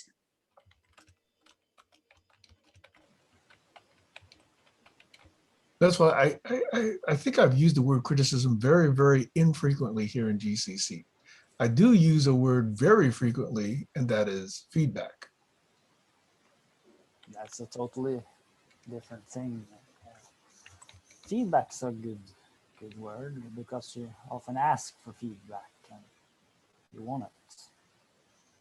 I've That's, had some, yeah. I had some feedback I had where it heard quite it was quite alarming because it did affect me deeply in my psyche about my mental capacity, my ability to communicate with people I care about. So even though that was hurtful, it was useful for me to understand how other people saw me in that light. Over.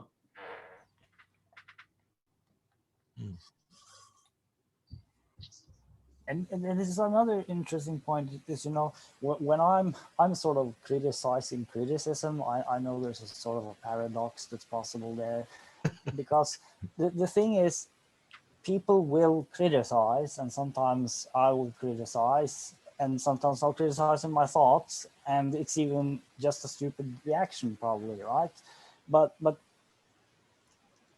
I think the point I'm trying to get is that if we did this the right way, we would be in a position where there wouldn't be any need for criticism and there wouldn't be any need for any judgment, because all of the people's contributions would be viewed as contributions and we would just build and build and build on it. And we would not be tied to any one opinion at any point.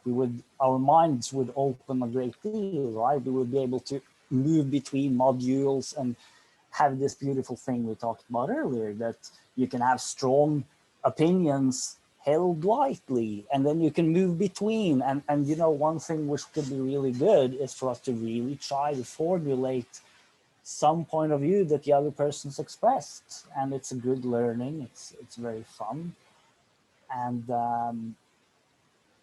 I think that criticism just doesn't lead to very good results. I mean, it hardly ever does, in my personal experience in life. I mean, that's the times I get into trouble is when I criticize. The times I see others around me get into stupid conversations is when one person gets into this judgmental position of trying to put something else down that someone else brought on the table.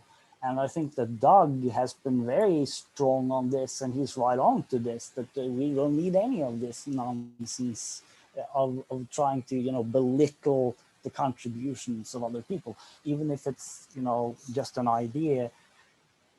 but what we can do instead is to ask questions. We could, you know, we could really try to find out what do they really mean, but then we can ask the really hard questions as well. And because if we're actually seeking the truth, then questioning is incredibly exciting and very fun.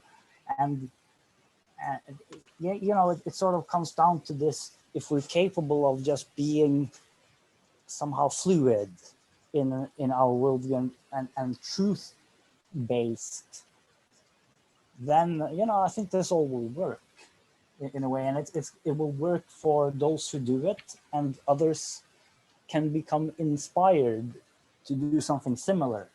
And over time, especially if some people can really develop this skill to high levels. So that would also be something that you would want to do, you know, over time.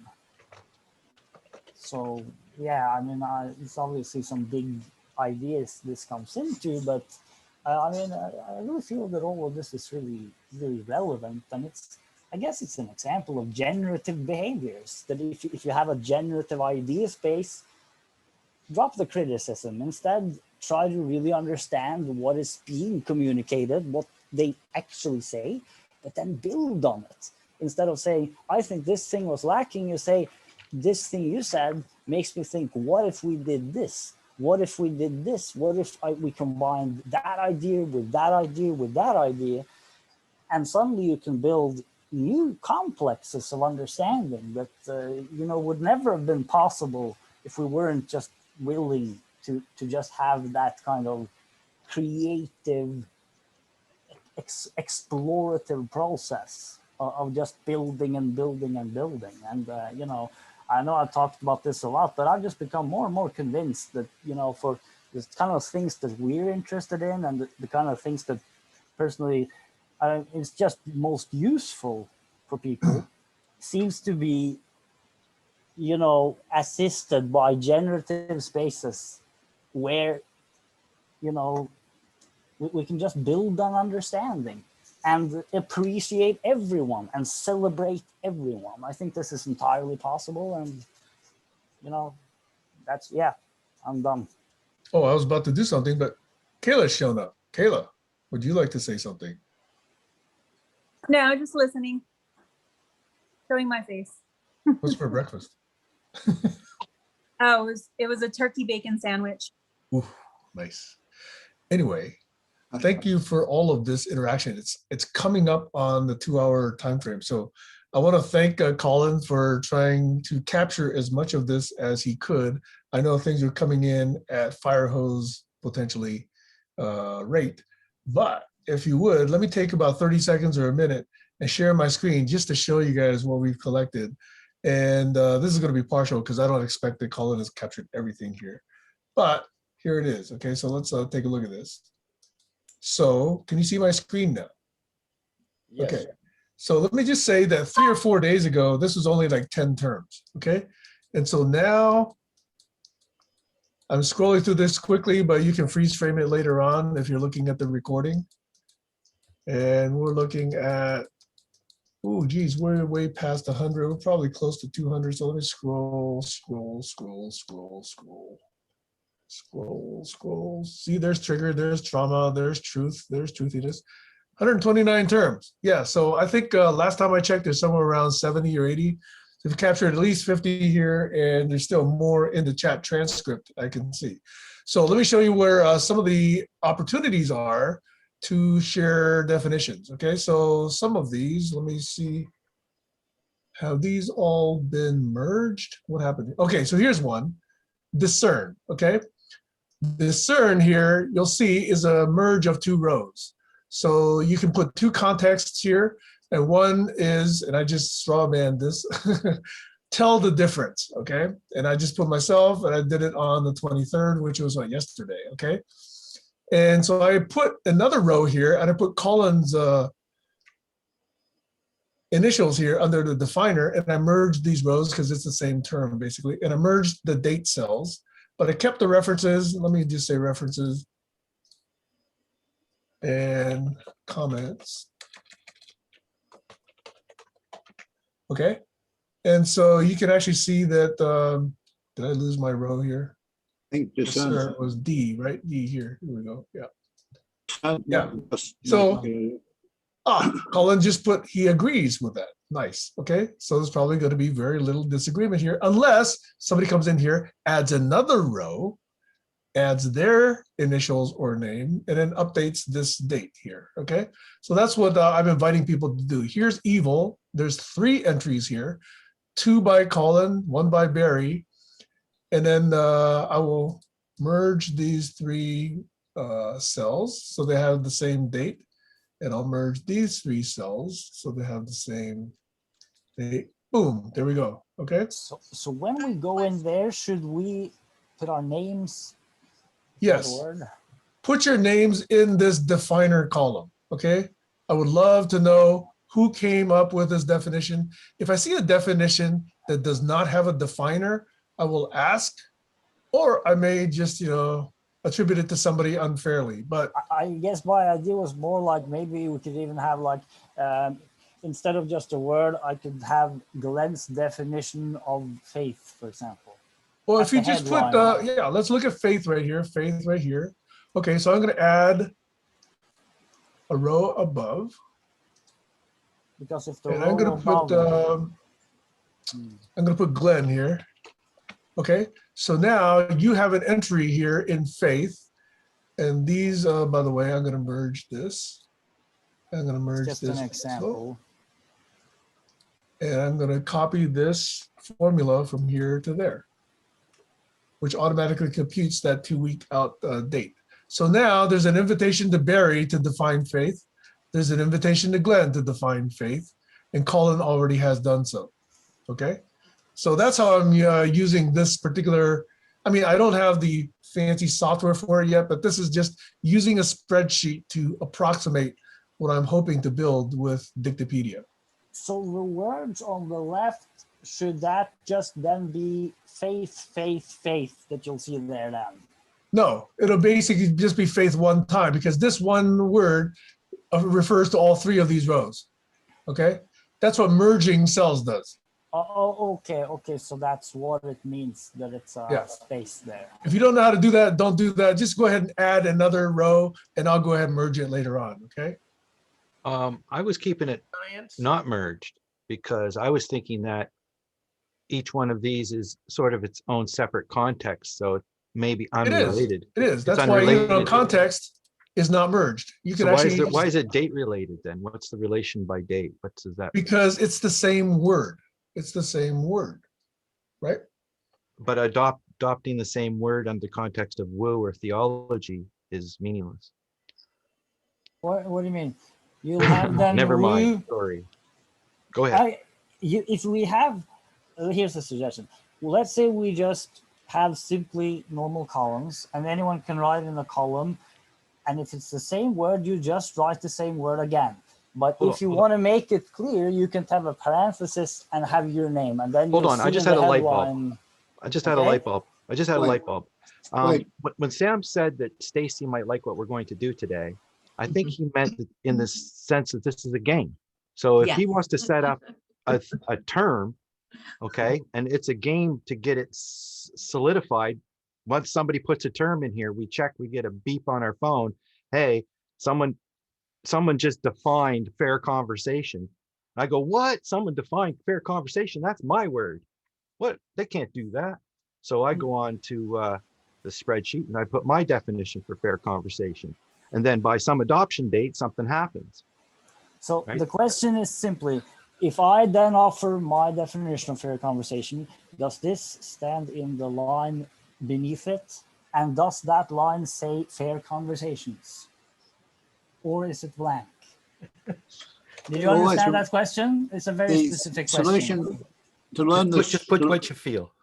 when you're learning how to use the spreadsheet, remember that you've got a right-click button on your mouse, and that right-click button opens up a menu of options. All Because right, now, hey, let me do this, okay? Since this whole merging of cells and definitions is confusing people, let me unmerge, okay? Let me just keep each row on its own. Let's have each of them with their own. In fact, we could probably even just dispense with dates then at that point, okay? We'll just have each row on its own with everybody with their own definitions. Forget about adoption, forget about dates. Everybody can have their own definitions.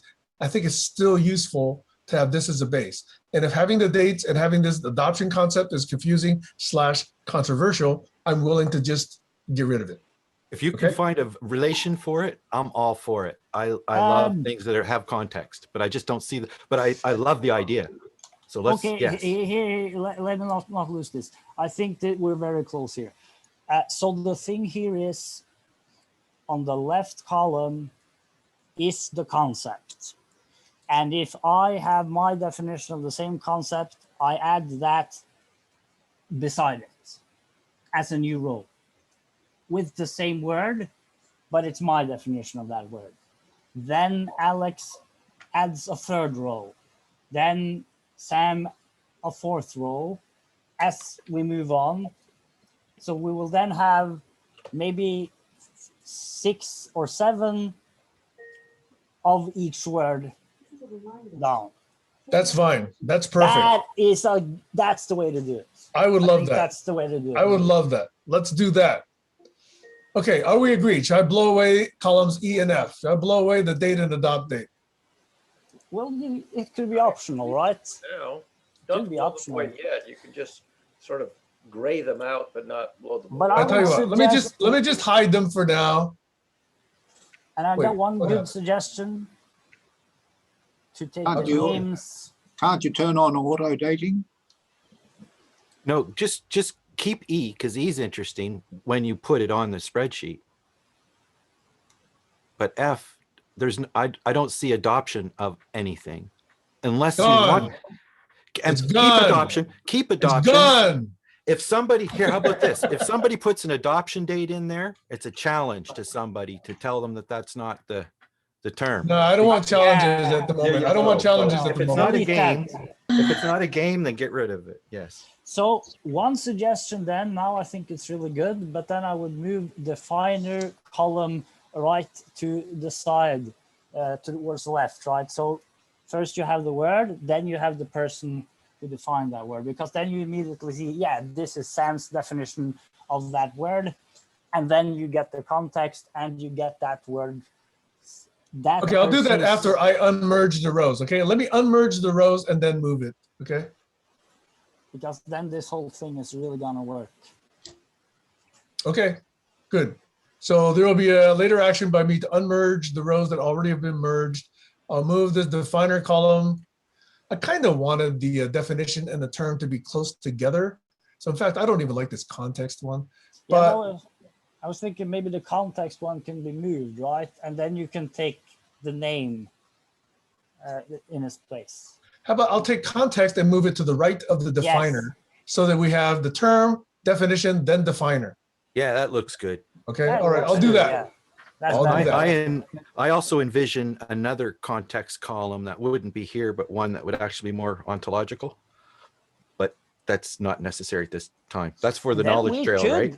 And we could add more of those exotic contexts. as Well, This is a good start. This is an excellent start. Thank There, you all. there is an academic coding system for data science. That's right, yes. So And my anyway. brother is a library scientist, so let's not get too fancy here. I'm trying to start simple. I'm already into All my transcription, Sam. brother's library science expertise, we can bring him in at some point. We should. I'm already transcribing. T sent me a video and I was watching it, but it was in Dutch. So I said, okay, well, take the transcript and see if I can translate it to English. And I'm almost done doing that, so that it's interesting, this transcribing searching project. And Sam, Oh, can yeah, you please yeah. put a link to it in Zulip as well? Yep. That would be great. Yeah, by the way, each of these terms / groups of terms could be its own topic in Zulip. And the nice thing about Zulip is one topic can have its own thread of conversation and not be confused by any other threads of conversation or random banter or anything else.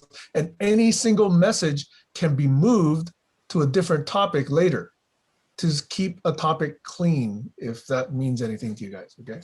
All right, so it is 1 minute and 20 seconds at the top of the hour. Any checkouts?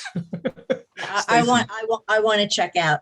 So I just want to say one of the reasons that I really like this session is because you actually illustrated what I've been trying to say for so long. By starting with the right questions, you give everybody an opportunity to engage. Everybody, regardless of what level of expertise we had and what you were dealing with, had an opportunity to think, to be creative, to participate, and work actually got done. And you also left motivation for work to continue. And so I feel complete. I feel a warm fuzzy, like Stacy's patting my back. Endorphins.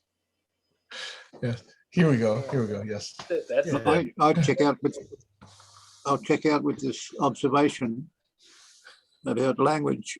The tribes in Amazon, there was a tribe in Amazon having a discussion about the violence in New York and Philadelphia. And I think it was based on their experiences with various different plant substances, like the one found in the middle of the Garden of Eden, ayahuasca or something with psychedelic properties, maybe mushrooms. I don't know. But anyway, the Amazon tribe were talking about these violent people in the United States, and they couldn't come to terms with the situation. I mean, they didn't have a word for boredom in their language. Over. Thank you. Good session. Anyone else? Well, I will just say I really enjoyed myself today, and it was very rich. And I want to finish off on one of my favorite notes, which you might guess is the word behavior. That's sort of like been really my favorite word for the last year or so. And I connected with this other one of my favorites, which is patterns of movement in space. And I think they're very related. And I think it's very interesting, this whole idea of thoughts as a pattern of movement in space and the vibration of the word. And obviously the context of the word is in the context of a physical body that's in space and moving about. And one of the things that I wanted to share, I mentioned the relevance of behavior, that it's sort of always relevant. But the thing I wanted to mention now is the richness of behavior. Like, to take an example, in the game of chess, in a starting position, each player has maybe 30 different moves that they can choose between. They can move one piece at a time. It's a very limited environment. And in spite of that, 10 or 15 moves into the future of a chess game, you already have billions and trillions of possible games that can be played. And this says something about the enormity of combinatorical possibilities of constellations in the game of chess. And then I consider this, and I wonder, how could this be compared to behavior? And it struck me that if I enter a room, then in the first second of that behavior that I inhabit when entering that room, I have already far surpassed all possible chess games in terms of all the possible ways I could potentially behave.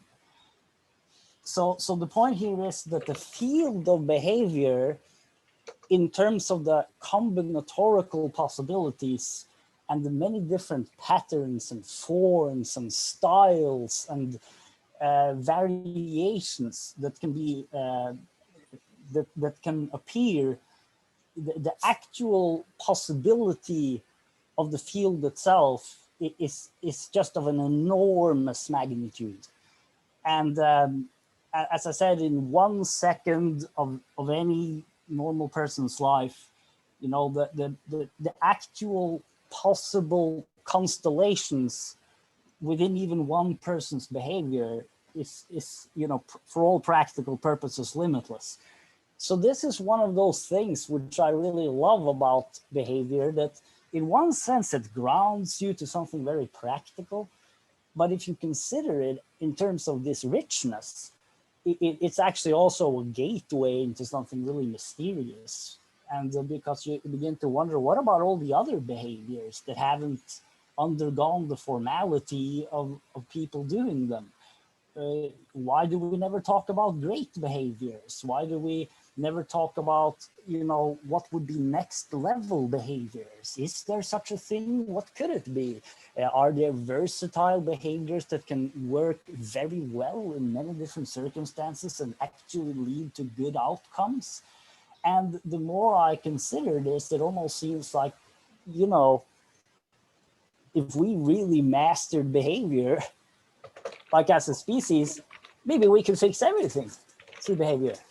We didn't need anything at all. We just launched the super behaviors. It's a new world.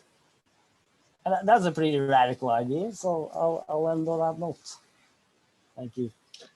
How about Barry and then me? I've got a lot of ideas based on what you just stimulated, Glenn. So thank you. So Barry. So do I. And one of the interesting behaviors is how you behave in response to something incoming. So for example, in the chess game, what's incoming is the other guy's move that he just made. That's the incoming. Then you have to react to that by choosing a legal move to follow. But one of the incomings that's very interesting in terms of reactive behaviors is incoming criticism or feedback. We get a lot of incoming reactions, some of which is just feedback, some of which is gentle or constructive criticism, some of which is harsh or unfair criticism. And so observing the reactive behavior in response to incoming feedback or incoming criticism, this is very rich because what Glenn talked about is sort of the pedestrian level of reaction versus sort of a higher level, a better reaction than the sort of the first one that comes to mind. So the first one that comes to mind is you sort of get into a counter criticism, criticizing criticism, and you get into an argument, which doesn't go anywhere. So the next question is, well, how can you come up with a better response that doesn't just degenerate, into a pointless, time-consuming, noisy argument? If you're a judge sitting in a courtroom and one of the two lawyers says something that's critical of the way the case is being handled, which is essentially a criticism or feedback to the judge, often a judge will say, let me take that under advisement. Let me take that under advisement. In social networks, you'll see people say, thank you for sharing. Another one is simply to acknowledge it without commenting on it. I have received your criticism. One technique that I've used, which may be controversial, but I'll mention it. May I quote you on that? I get a criticism, I'll say, may I quote you on that? And sometimes I'll say, no, in which case I generally do quote them on that. And I've done this a couple of times recently. And at least one time, maybe 2 or 3 times, when I've publicly quoted a criticism without comment, just repeated it with attribution and no discussion about it, let's like allowing people to advise me on it, as it were, but without requesting advisement, the person I'm quoting has blocked me. So that's an interesting, dynamic, which is uncommon, but maybe worth thinking about. May I quote you on that? Quote them on it, and then see what happens. What kind of advice do you get from your associates? What kind of advice do you get from people who are wary of this technique? And what happens to the person you're quoting? How do they react? I'll stop there. Thanks, Barry. Well, when I said I had something to say, it was in response to the stuff that Glenn was saying.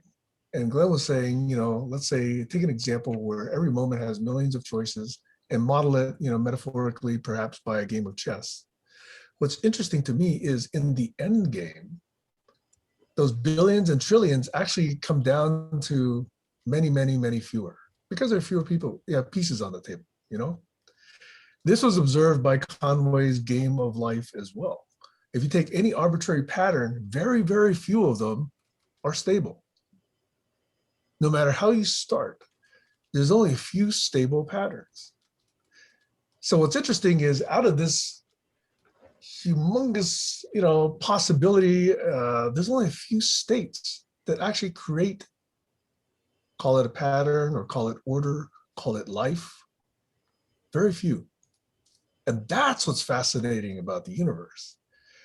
And tie that to this notion of patterns, there's this quandary, there's this physical question about why the number 137 is so important, especially the inverse of 137.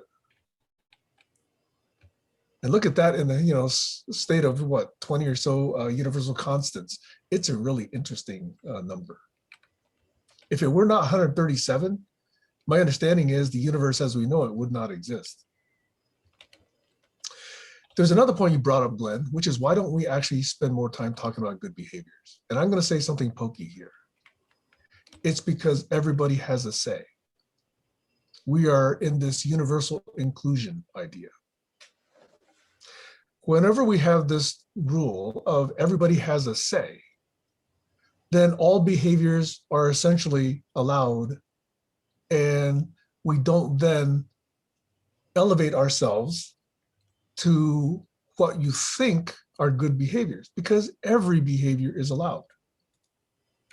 No, not This is very every- pokey. not Okay, so I'll give you an every, example. Okay? If you enter a martial art and you go into a dojo or whatever they call it in Korean or Chinese or whatever, okay? There's certain things that initiates are not allowed to do. And you must conform to certain rules, and you must learn certain skills for your safety, for other people's safety, for order, for effectiveness of teaching, for time usage, whatever. Probably the same thing in music, the same thing in dance, the same thing in art, same thing in any area where skill can be attained, and you're starting at the bottom, and there's a whole body of knowledge you need to attain in order to get the expertise or even competence. We accept that in certain domains, but we do not seem to accept that in interpersonal relationships. We think anybody can talk. Any talk is valid. Anything I say must be heard. We don't have this recognition of certain utterances are, let's say, better tuned to the audience or more designed to initiate or provoke a certain kind of reaction. We don't recognize those skills. If we did, we would have perhaps a studio or belts for communication / relationship / behavior. Someone who actually, spends time helping the poor, that's a certain kind of good behavior. Certain people who actually take the time to teach others, that's a certain kind of good behavior. But if every behavior is allowed and every elementary style of, let's say, potentially dangerous, not so good behavior is allowed, what you end up with is those people take over. Because of this rule of inclusivity. But every And behavior is not allowed. the people with good behavior decide to go elsewhere because they select. That has happened to GCC. Many people have come, many people have left because they see there's some good behaviors that we are not yet exhibiting. So that's why almost from day one or day two, I've never really embraced this universal inclusivity idea. Personally, myself. I know it means a lot of things to others, a lot to others, but personally, I see that it leads to certain kinds of behaviors / patterns. How much more common ground do you have with Doug? Because that's one of them.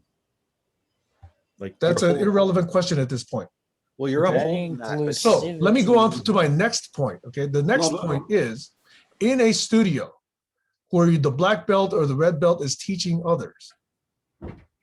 In GCC context, some people might call that power over. The Kwanjang Nim or the Shifu is actually telling people, no, you must do it this way. The lead dance instructor is telling someone, no, you must do it this way. The orchestra conductor is saying, no, you must play it this way. The first violin is telling their section, no, you got to blow it this way. In GCC terms, that's viewed as power over. But if you look at it from a skills standpoint, they are teaching. And that's not being recognized. So what ends up intended as teaching gets called and blamed as power over here in GCC. Yeah, that's Those are some another- connections I really wanted to bring to what you had spoken about. There's a lot of positives, but I wanted to bring these other perspectives to it as well. Over. I also mentioned, while we talk about, I was actually meaning great behaviors. We never seem to speak much about that in our culture, and is that habitual or? But you brought up something else, which was really interesting too. That few patterns are stable, but it's the stable patterns that lead to what we call laws of nature, and even physical forms and what we call matter, as well as behavior. Also, it comes from a certain regularity in a pattern, and this is something Jess Winder talked about once, and that. Well, in his opinion, there was actually a lot of regularities. So that was, interestingly enough, he kind of made the opposite argument. But then he also had this notion of sort of spaces of freedom that could open up. Anyway, this is a big topic. But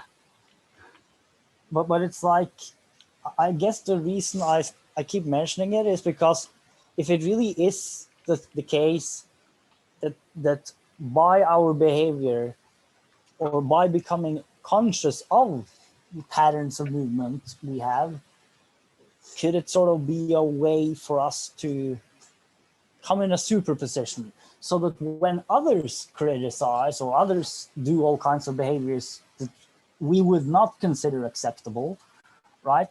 Could there be some kind of super behaviors that can be adapted also to those persons? And maybe they can use value ignore strategies where they value it, or they just go and focus on something else. So that, and you sort of just accept whatever's being said as a real event. You don't need to judge it, you don't need to criticize it, but you don't need to agree with it either. But you don't even need to be there. So I'm wondering if that kind of dynamic could also happen at some point. But anyway, these are big topics. So, but yeah, this is a big, interesting. I'm checking out. Have a great Saturday, everybody. This was big fun. Good to have you, Fun with your Tyra. revelations. Yeah, great to have you here always. Thank you. Cheers. Yeah, see you. Glenn, did you ever get a chance to talk with Michael Jewesowitz?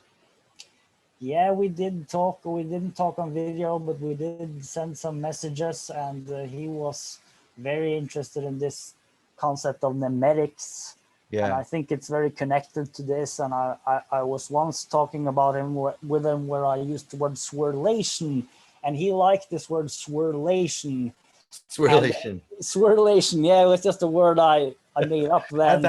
Add that to the that can be a way to also mention this idea of stable patterns, but are relatively unstable as well. So that's There the we whole go, thing. swirlation. Yeah, we did speak a little about nemetics, and he was speaking about energy moving between systems. Tensegrity, yes, between different parts of a coupling or coming together, conversation or interchange. He was a very interesting gentleman, and I'd like to not only outline some of his thinking there, but one of his greatest features was he did have that positive behavior. He really did, yeah. And he was such a well-behaved oh person. yeah, he would never push any knowledge on you, and he was like, really genuine, very respectful for time. Guy. He would listen. Yeah, I've talked to him a few times. We used to do mapping together and some stuff. I posted one on a piece of one on the Zulip, I think. But yeah, and his behavior, like, and we got some video of him too. And also jump from Michael Jewesowitz. I was doing some video projects here, and I saw some video of Esteban recently. And he was saying something and everybody was agreeing with him. and then he says over, and then nobody really commented on it, but you know, it went through, and I'm saying, like, you know, that's something we've never really resolved here at Barn Raising either, like this. And that's why I you know, Sam was right to not let me conflate his analogy with behavior with whether him and Doug agree that everyone's included in the GCC. But I'm kind of on also the trail of what is everything included in the GCC. And if that's in common, something that Sam's holding on to that he wouldn't hold on to if it wasn't for respecting that agreement with Doug, that may just be a verbal agreement. It may not even be a written or any other kind of agreement, or just, you know, Sam is going to honor Doug in the light of the GCC that started years ago, where I think Doug has moved on. I've asked him, and he said, well, he considers it global conversations. So it's definitely related. I'm not saying I see them talking about two things here. the like, yin and the yang is what I call it. But anyway, without getting into the details, I really like that as a project. And, you know, can we put as one of the things that was identified today that it's all of us or none of us? And does that still include Esteban? Because he was here. But here, oh yeah, please. And Here Michael it's an important Josefitz is a point. link. Michael Josefitz was very kind to Esteban But yeah, because he had the exactly. touch. He had the touch. He was indeed, and also this moderator from India. I don't remember her name. Rama, Dasarata Rama. Also, you know, so they were nice to him, and I had some contact with him too. But he was a very strange character. But you know, you can't hold that against him. But we could definitely, you know. But I think it's important to not confuse two things here, because on the one hand, when Doug says all of us or none of us, he's speaking about the reality of the global civilization, which in fact is a connected unified. All I'm saying is that's the only person the GCC ever blocked that I know of. I know, and it was done in all the wrong ways. It was done in haste, and it was never it was just a weird thing. And I remember when it happened, we said we were going to revisit it, and we never did. Yes, but then I think what Sam speaks it's about probably water under the bridge. I agree. Let's please be clear here. I think he speaks about when you're forming a team for a specific purpose, then obviously, you know, that inclusivity doesn't apply to that, because then it's a question of the right people for the right context doing the right thing, and we can't be many places at once. So in that sense, I mean, it depends what we talk about, right? We can say we're all in it together because we actually are. Okay, and, well, let me ask an interesting question. At the same time, we have unit, yeah? Kayla, hi. Me and Glenn are talking about the GCC here and how it's inclusive to everybody. In case I assume you were listening, but I don't know. You could have tuned us out. The question is there something that you would add to the spreadsheet to clarify terminology that would matter on how you collaborate with the people here? No, I didn't think so. There you go. Anyway, I love being here today, and yeah, I will have to go now, but really enjoyed, very rich as always. Bye. Thanks, Glenn. See you in Zulip, hopefully.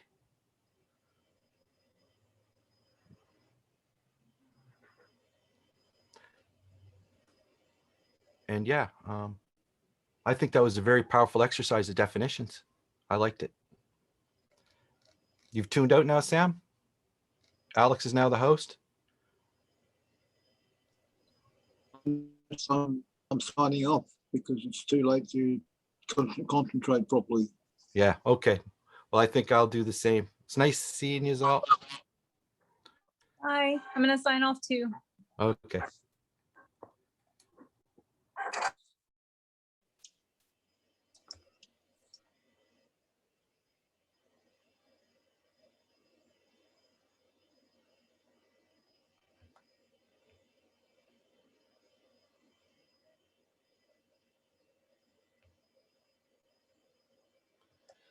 Okay, Sam, it looks like we may be done. Tiz is frozen, but he hasn't signed off. Joshua may or may not be here. But I think we're done, Sam. So I'm going to go ahead and save the chat and sign off. Good exercise.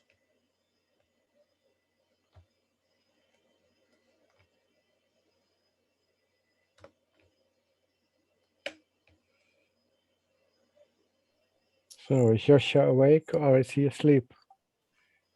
Joshua Bridge. I don't know. Joshua may be asleep. He hasn't. I don't know if you Yes. want to wait and see if he's going to hop back in or not. He hasn't really participated much. And Sam is off to the toilet now. I don't know. So I don't know. Are we done, Tiz? yeah, but just drinking some water. I was cooking chicory. How you call it? Chicory, I think. Chicory. That they used to put chicory into coffee in New Orleans. I don't know if Okay. they still do that. But I don't know. It's I will always say witlof. It's a Dutch name. Witlof. It's a cabbage. It's true. Chicory. Because sigoré is just, we have the word sigoré in Dutch too. So. Okay. I never knew what it was. All I knew was that when you got coffee in New Orleans, it was coffee with chicory, and I never bothered to. I was like Okay. 13 years old. I never bothered to look up what it meant. I know it's a Dutch word, so I've never checked the root of what it was. Yeah. So many words. So yeah. So you were in that Google document too. Yeah, I heard. I Sam played. I heard I Sam played. mention it a day or two ago, so I added some definitions, but I haven't gone back to see since then. I played with the word. I have associations with words, so don't have the meanings, but the word has a connection with something. So the word believe with not with the F, but the VE. Believe It versus was, belief. yeah, then I put in I do believe.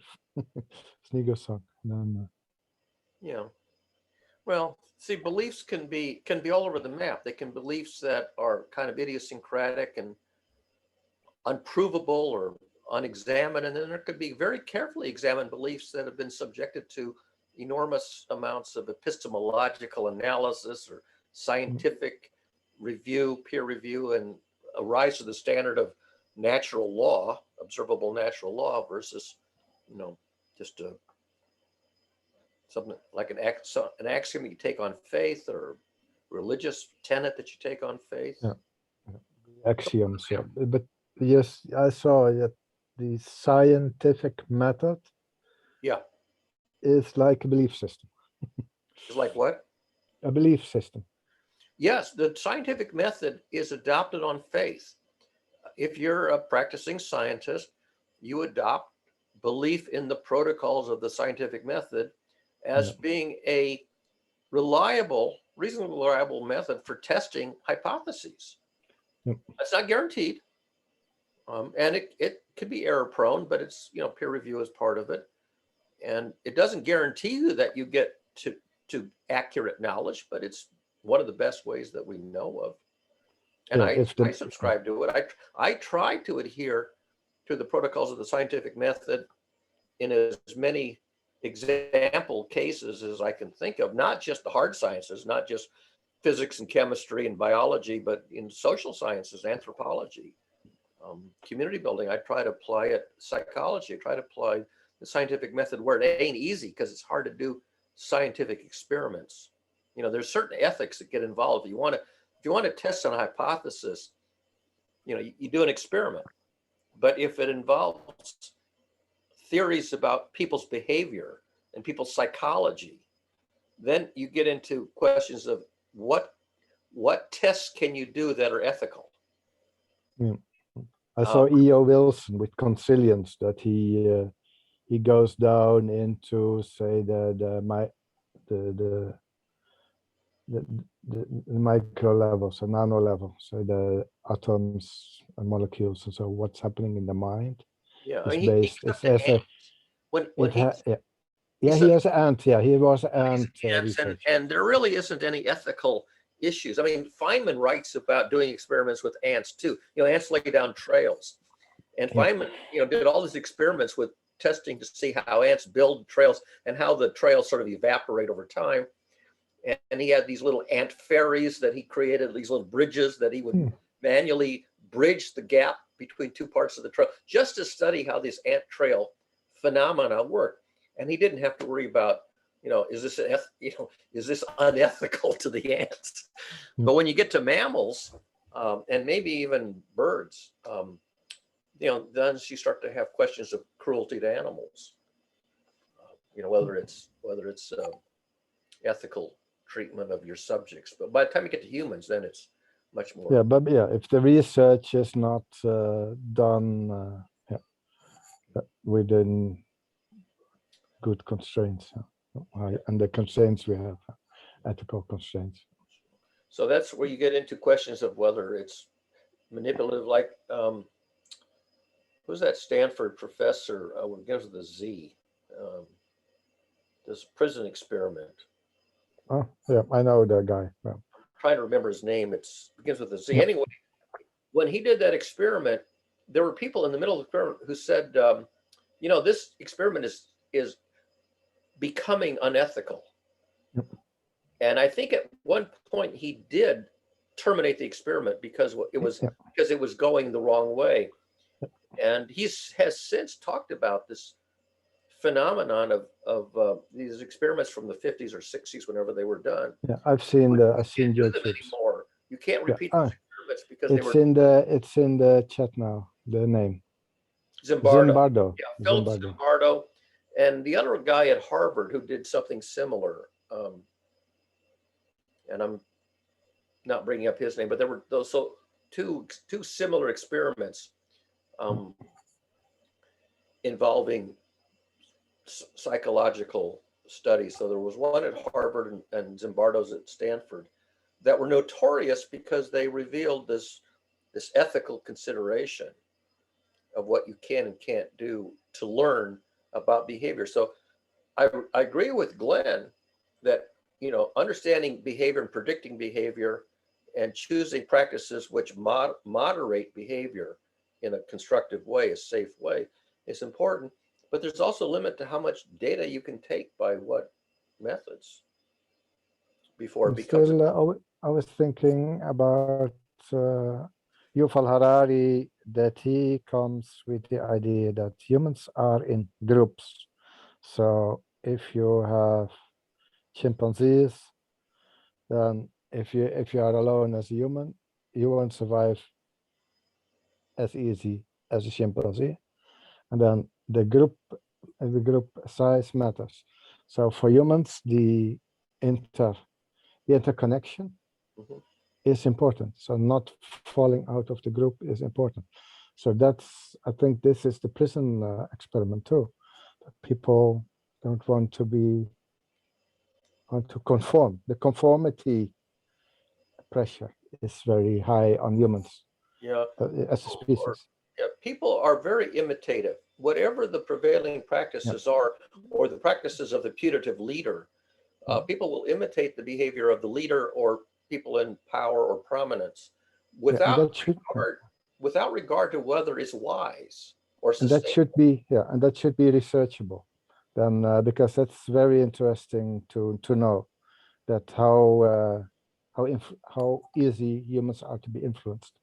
And if you know this, then you can say, okay, because that's also what Yuval says, humans are being hacked by the I call it, in the artificial, he is aware of artificial intelligence and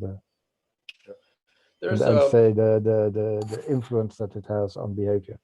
So the how you call it, the limbic brain, the hijacking of the limbic brain. Right. So, which so there's much Jack research to be Wolf- done on this. There's another professor, well, he died recently, a professor from Stanford named Rene Girard, he's French. And he taught humanities at Stanford. And he studied the canon of Western literature. He looked at really all of Western literature, going all the way back to Gilgamesh and the scriptures, the Greek literature, Middle Ages, Shakespearean, modern literature, the Russian realists, all the way down to modern times. Looked at all. I heard that from you. You told that, and then Yeah. you said he became a Christian eventually. Yeah, And that's how that means that, but not that he became a Christian is not the essence. The essence is that he's done the research. Yeah. And then he's made it available for others to look into it. And so that's what I'm wanting to know now. So what are the accessible things that he published? So he wrote, I think, something like 40 books over his professional career. And it's all been boiled down into, sort of the essence of his findings. He coined a lot of terms for what he found. One of the terms he coined is mimesis, which just means imitating, copycatting, or contagion is another word that's a synonym. Okay. And so this theory of contagion, which is to simply say, monkey see, monkey do. People adopt behaviors that they see others do in some sense mindlessly, without regard to whether it's good or evil or wise or unwise or sustainable or unsustainable. And that as a result, our culture has lots of practices in them that we really ought to weed out. They're unbecoming practices. And if you take the model that he pulls out and you say, okay, how do I systematically, mindfully weed out the unbecoming practices in favor of what Glenn talked about, the superior practices, you essentially get the teachings of Moses, Buddha, Jesus, Lao Tzu, Confucius. You essentially get the teachings of the founders of the great religions, except that instead of accepting them as coming down, in stone tablets, you've actually computed them as best practices by solving this model. And this model is a model of how humans behave, observably behave, as recorded in the canon of Western literature for 5,000 years, right down to modern time. No, what you say now, then, so that can be repeated, what he has done. So this sounds very, very feasible. I mean, we are 8 billion. So if all universities team together, let's say we take this topic. So if you can define a good research program, then we can start. I learned about Girard's work in the late 90s, around 98, 99. Somebody mentioned it to me. And I began researching it as soon as I learned about it and discussed it with some of my other colleagues. And it was very profound. It was essentially a life-changing introduction, because I'm a systems thinker. And so I relate to system models. And I could not, for the life of me, understand the dynamics of conflict. I would find myself in a pissing contest. Like, how the hell did I get into this pissing contest? And how the hell do I get out of it? And so I was kept finding myself ensnared in conflict. And I mentioned to somebody, I said, I don't get this, how is it that you get trapped in a conflict and you can't figure out how you got in, how to get out? And this person said, you need to read Girard's book, not Girard's book, but a book by a cleric about Girard's work. So there was a I don't know if he was a priest but some kind of cleric, a guy named Gil Bailey, was one of the first people to write a presentation of Girard's work in a very nice book, a very readable book. But it was a book. And by the time I read that book, which took me like 2 or 3 months to get through it, I realized, boy, you can boil down this whole thing to a half a page. You could boil down Girard's model to literally 5 paragraphs. But now Daniel Smachtenberger knows we have a tribal inner being. So, and then we know, okay, if you start fighting, the others are also tribal. So what's above? So now I wonder if Daniel Smachtenberger knows about Girard and how he's introducing this with his the Consilience project, if he is using it. I think I tried searching. I don't remember, but you can double check this. You can try searching either for the word contagion or Girard's name, and I don't think it comes up in that video that was posted on GCC, but that's only that one video. It's possible that he knows about it, but I haven't bothered to see whether or not he or E.O. Wilson have ever discussed Girard's model. But no, it's not a model actually, but because Girard went all the way back to, say, prehistoric times. Yeah. And I found also someone else who started the story. I shared it with some. Some says, hey, but Tang Dynasty, that's very old. I say, yeah, but this story starts from 14,000 BC. So Tang is quite recent. You know who Daniel Quinn is? So, Daniel so Quinn died. it's all included. So if he has an all-included story, and that's what we are building now with this large Zoom session that we have all over the world, everybody's talking. So these long stories are emerging. Yeah. So we can see. Daniel Quinn was a cultural anthropologist, I think from the University of Texas, and he wrote a novel, actually two novels, that took his academic work and translated it into a novel that the general public could read. And the first novel was called Ishmael. And the second novel was called My Ishmael. And they were very insightful because he had studied the transition from the hunter-gatherer culture to the agrarian culture. So the hunter-gatherers were prominent up to about 12,000 years ago. And then over about a 6,000 year period, we gradually shifted into the agrarian culture where we took control of the food supply, and all of the invention of civilization and the regulatory mechanisms that went along with the conversion from hunter-gatherer to the agrarian culture. And he reinterpreted the Genesis story, the Garden of Eden story, and all. He reinterpreted those as chronicling that transition. Yes. Yeah. And he did a really nice exegesis, an interpretation of how you can understand this transition from hunter-gatherer to agrarian, at the same time read the version of it that turns up in Genesis and gain some insight into what they're trying to reveal. And that was another wonderful piece of insight. After he actually won, I think, the Turner Prize for that book. And then he wrote two more novels, or at least one more novel, one called The Holy, I think it was called, and another one it's an autobiography. So he did like 4 or 5 books. But between Girard and Quinn and Daniel Goleman and people like that in the late 20th century who really turned these insights into not only systems theoretic models, scientific systems theoretic models, but also then narratives, storycraft narratives that were aimed at the general audience, where you couldn't write the academic stuff because it would be too dry and arcane, but you map it into a narrative story, and it's really kind of an eye opener. And I'd love to be able to talk more about this stuff. It is at the graduate level. I mean, really. Yeah. Apart from these books and so on, this is something real happening, which is very strange and positive. Russia is taking back troops from the Crimea and the border. Thinking about from what? the Crimean. Russian is taking back Crimea troops from Ukraine, yes. Yeah, and also from the border area with in Ukraine. So that's interesting because it's of course they have Navalny uprising more or less. So he too finds that he can't start a war anymore.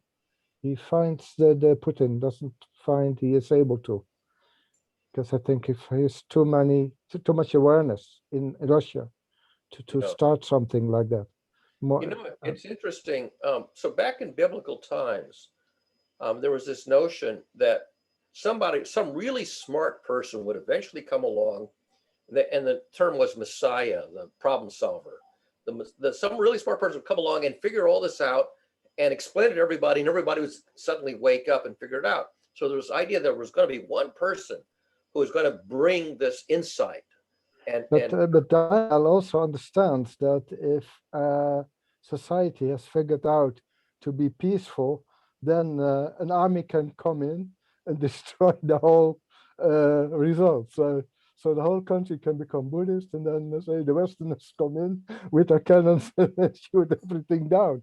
So that's the whole climate in the planet has to be understood that okay, we start to be peaceful globally, and we have to understand that nobody will try to come and to take over anybody. But what's interesting is that the notion that there would be one distinguished person who's going to be the Messiah, who's going to figure this all out, that has given way to an alternative notion that's called the Messianic era.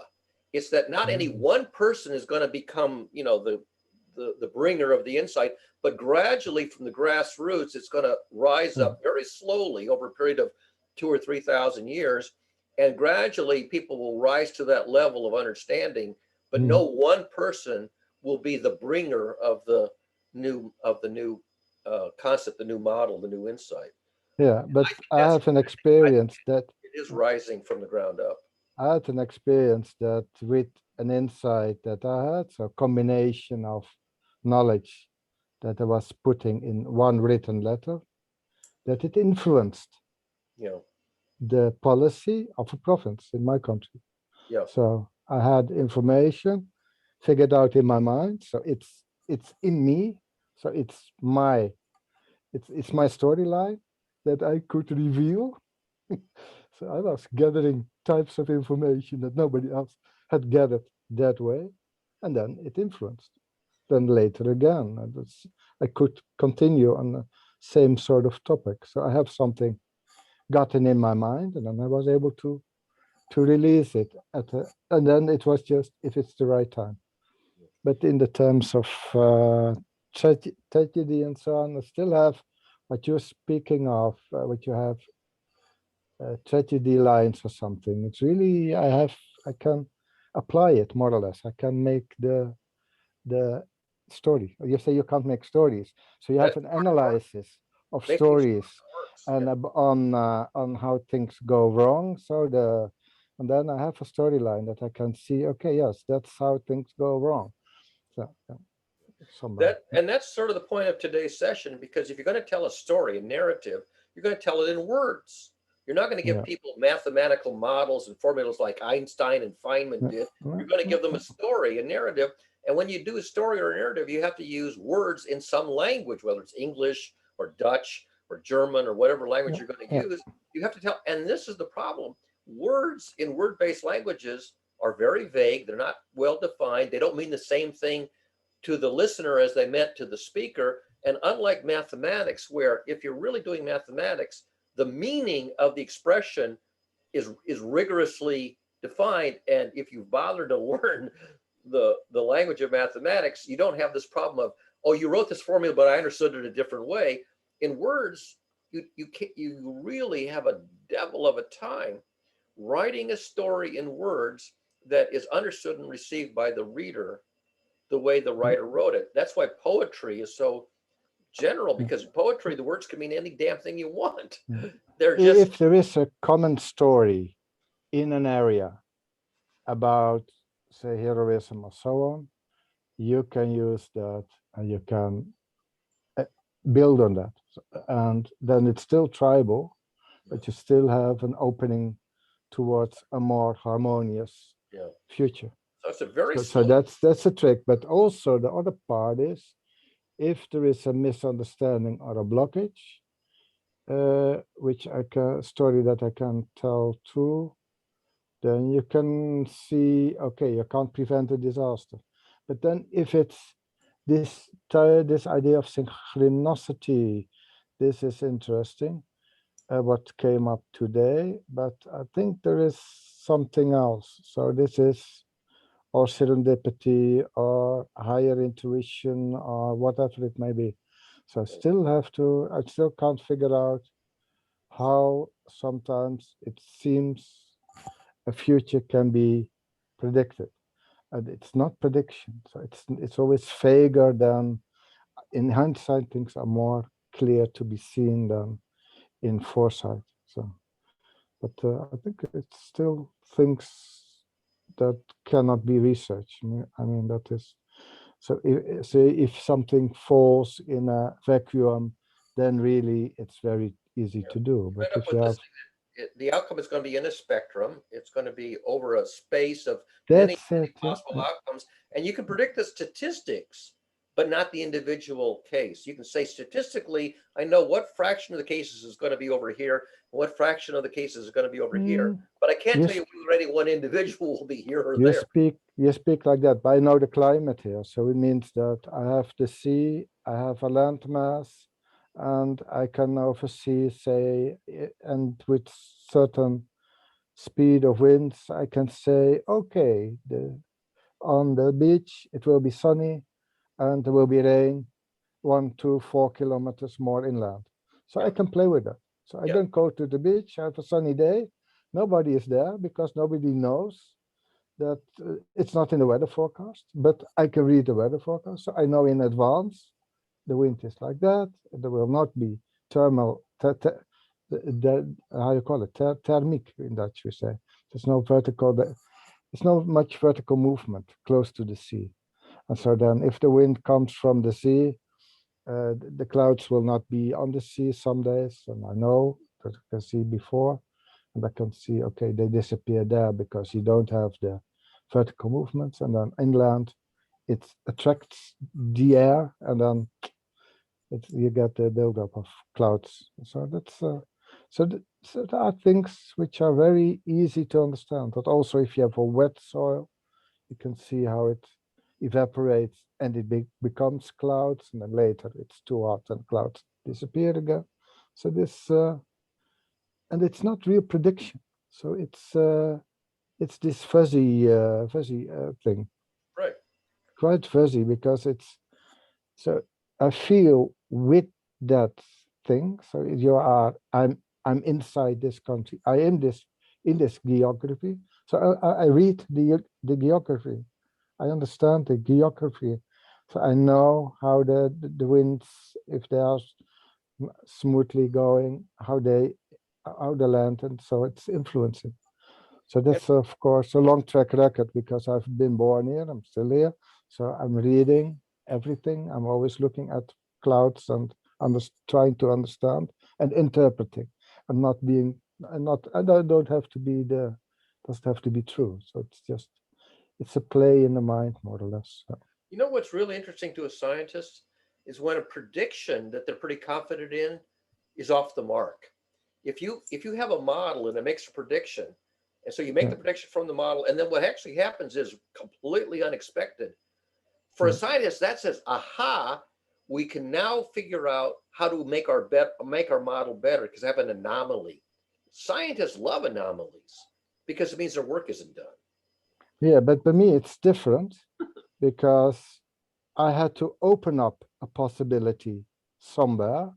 So I knew I was able to write a poem. I knew it was relevant, but I didn't know the future would be like that. Yeah. So the letter that I wrote enabled the possibility to occur, but I mean, it occurred and I was able to write a poem. So I did not know when I wrote a letter what the results would be of the letter, that in a certain village, a building would be built, that I would need to be welcomed in that village. So years after I wrote a letter, I found out a new building was built, so a communal building in a village that I had mentioned in my letter, but in other context. So when I went to that village, my mother wasn't born there, but she died early. So then I was able to make myself known. So then I had a ground on which I later could write a poem when another thing occurred. So, but I knew the possibility for writing the poem, but I could not say in advance when I wrote the first letter that if you do such and such, then in that and that time, such and such possibility would be possible. No, it's not possible. It's completely madness because you can't see the future. So it's an anomaly that I could foresee without foreseeing but I knew I needed, say, an open door somewhere. So I knew I had to have, because I knew I was able to write a poem in a certain context, but I didn't know that context would occur. So the context occurred, and I was able to write that poem, and it was published in the, say, the newspaper of that small village with 600 inhabitants. So that's not scientific. So that's completely in terms of art. Yes. And it's in terms of very deep level intuition. So if Smachtenberger seeks for deeper understanding somehow of deeper things, I think, okay, well, so it's there because we have the intuition, we have the possibility. We can say as a hunter-gatherer, we can read the movement, say, of the animals, of the clouds and anything.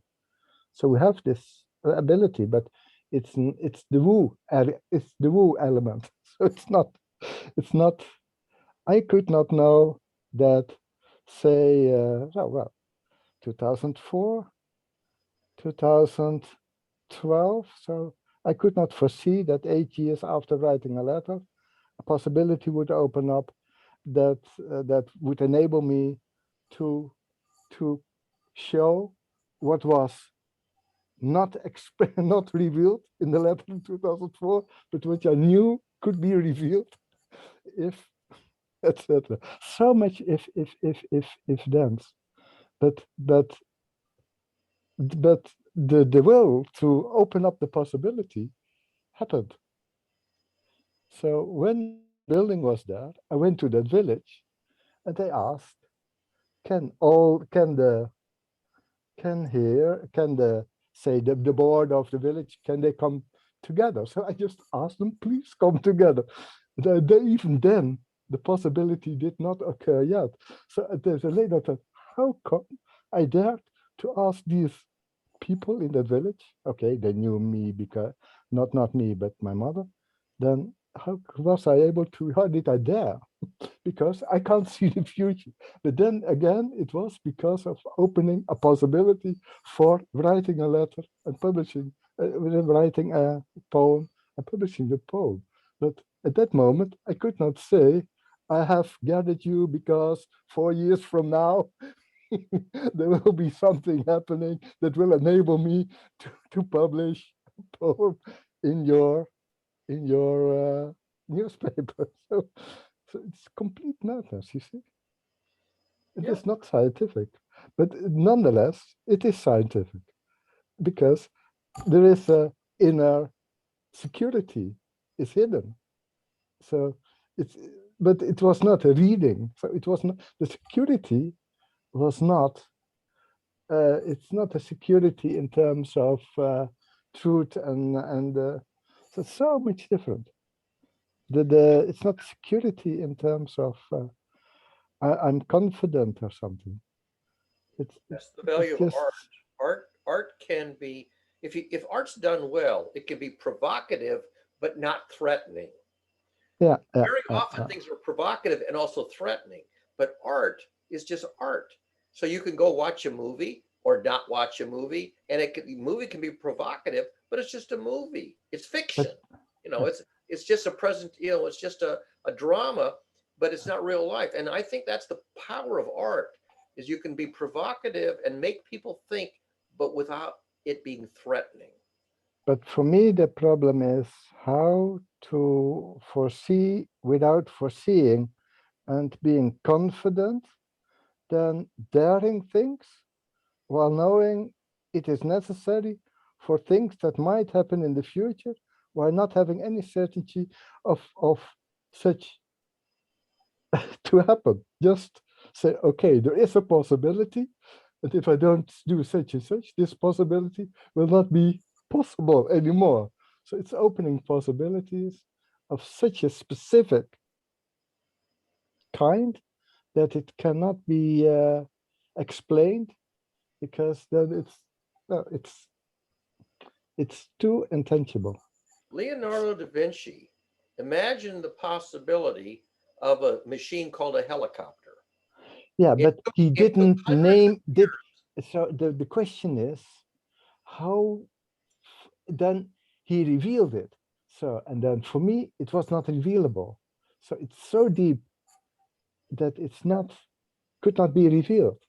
So it's so deep that it could only be revealed once the circumstances Right. came the way they were. He drew a So- picture of an imaginary machine that could Yeah. fly straight up. Nobody Yeah. knew that it was even possible to do it. I And know, it took yeah. hundreds of years before anybody actually realized it. And then last Yeah. week, we landed a helicopter or flew a helicopter on the Yeah. Mars. Yeah. But look how long it took for the Yeah. idea, an imaginable idea, to become real and to demonstrate that you can only do it on this planet, but you can even do it on a planet with 1% of the atmosphere of this planet. Yeah. In this case, I'm the only bearer of this possibility that is unseen and can only be made revealed once the circumstances are right. So the how you steer such a way that these things so occur that the possibility, say, to harmonize or to give a new insight in such a way that it can be revealed. So that's it. So really, it's a very strange thing to have in the mind.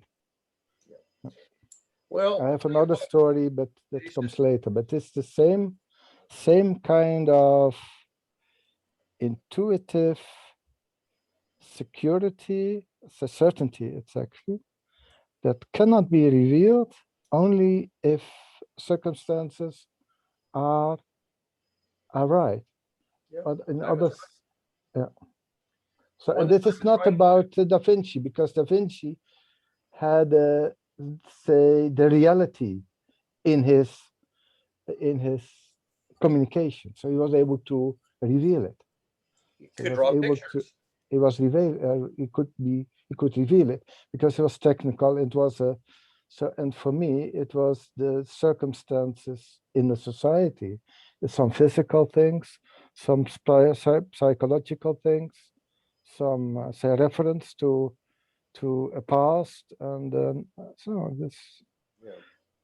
And the reference to the past is always the impetus. So the reference to the past experience for the whole group or certain people, that helps them to act.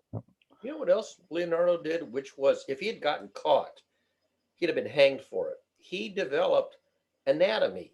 He would take dead cadavers and cut them up, do autopsies Yeah, on I know. Yeah, I know. Yeah, that's no. absolutely against the law. Sacrilege, it's a sacrilege to cut up a dead person's body, but he did it in secret, and he basically founded the discipline of anatomy. Yeah, and Phasalis later did. Phasalis, they did it later. Phasalis, you know Phasalis? Say it again. Oh, I'll send you a link.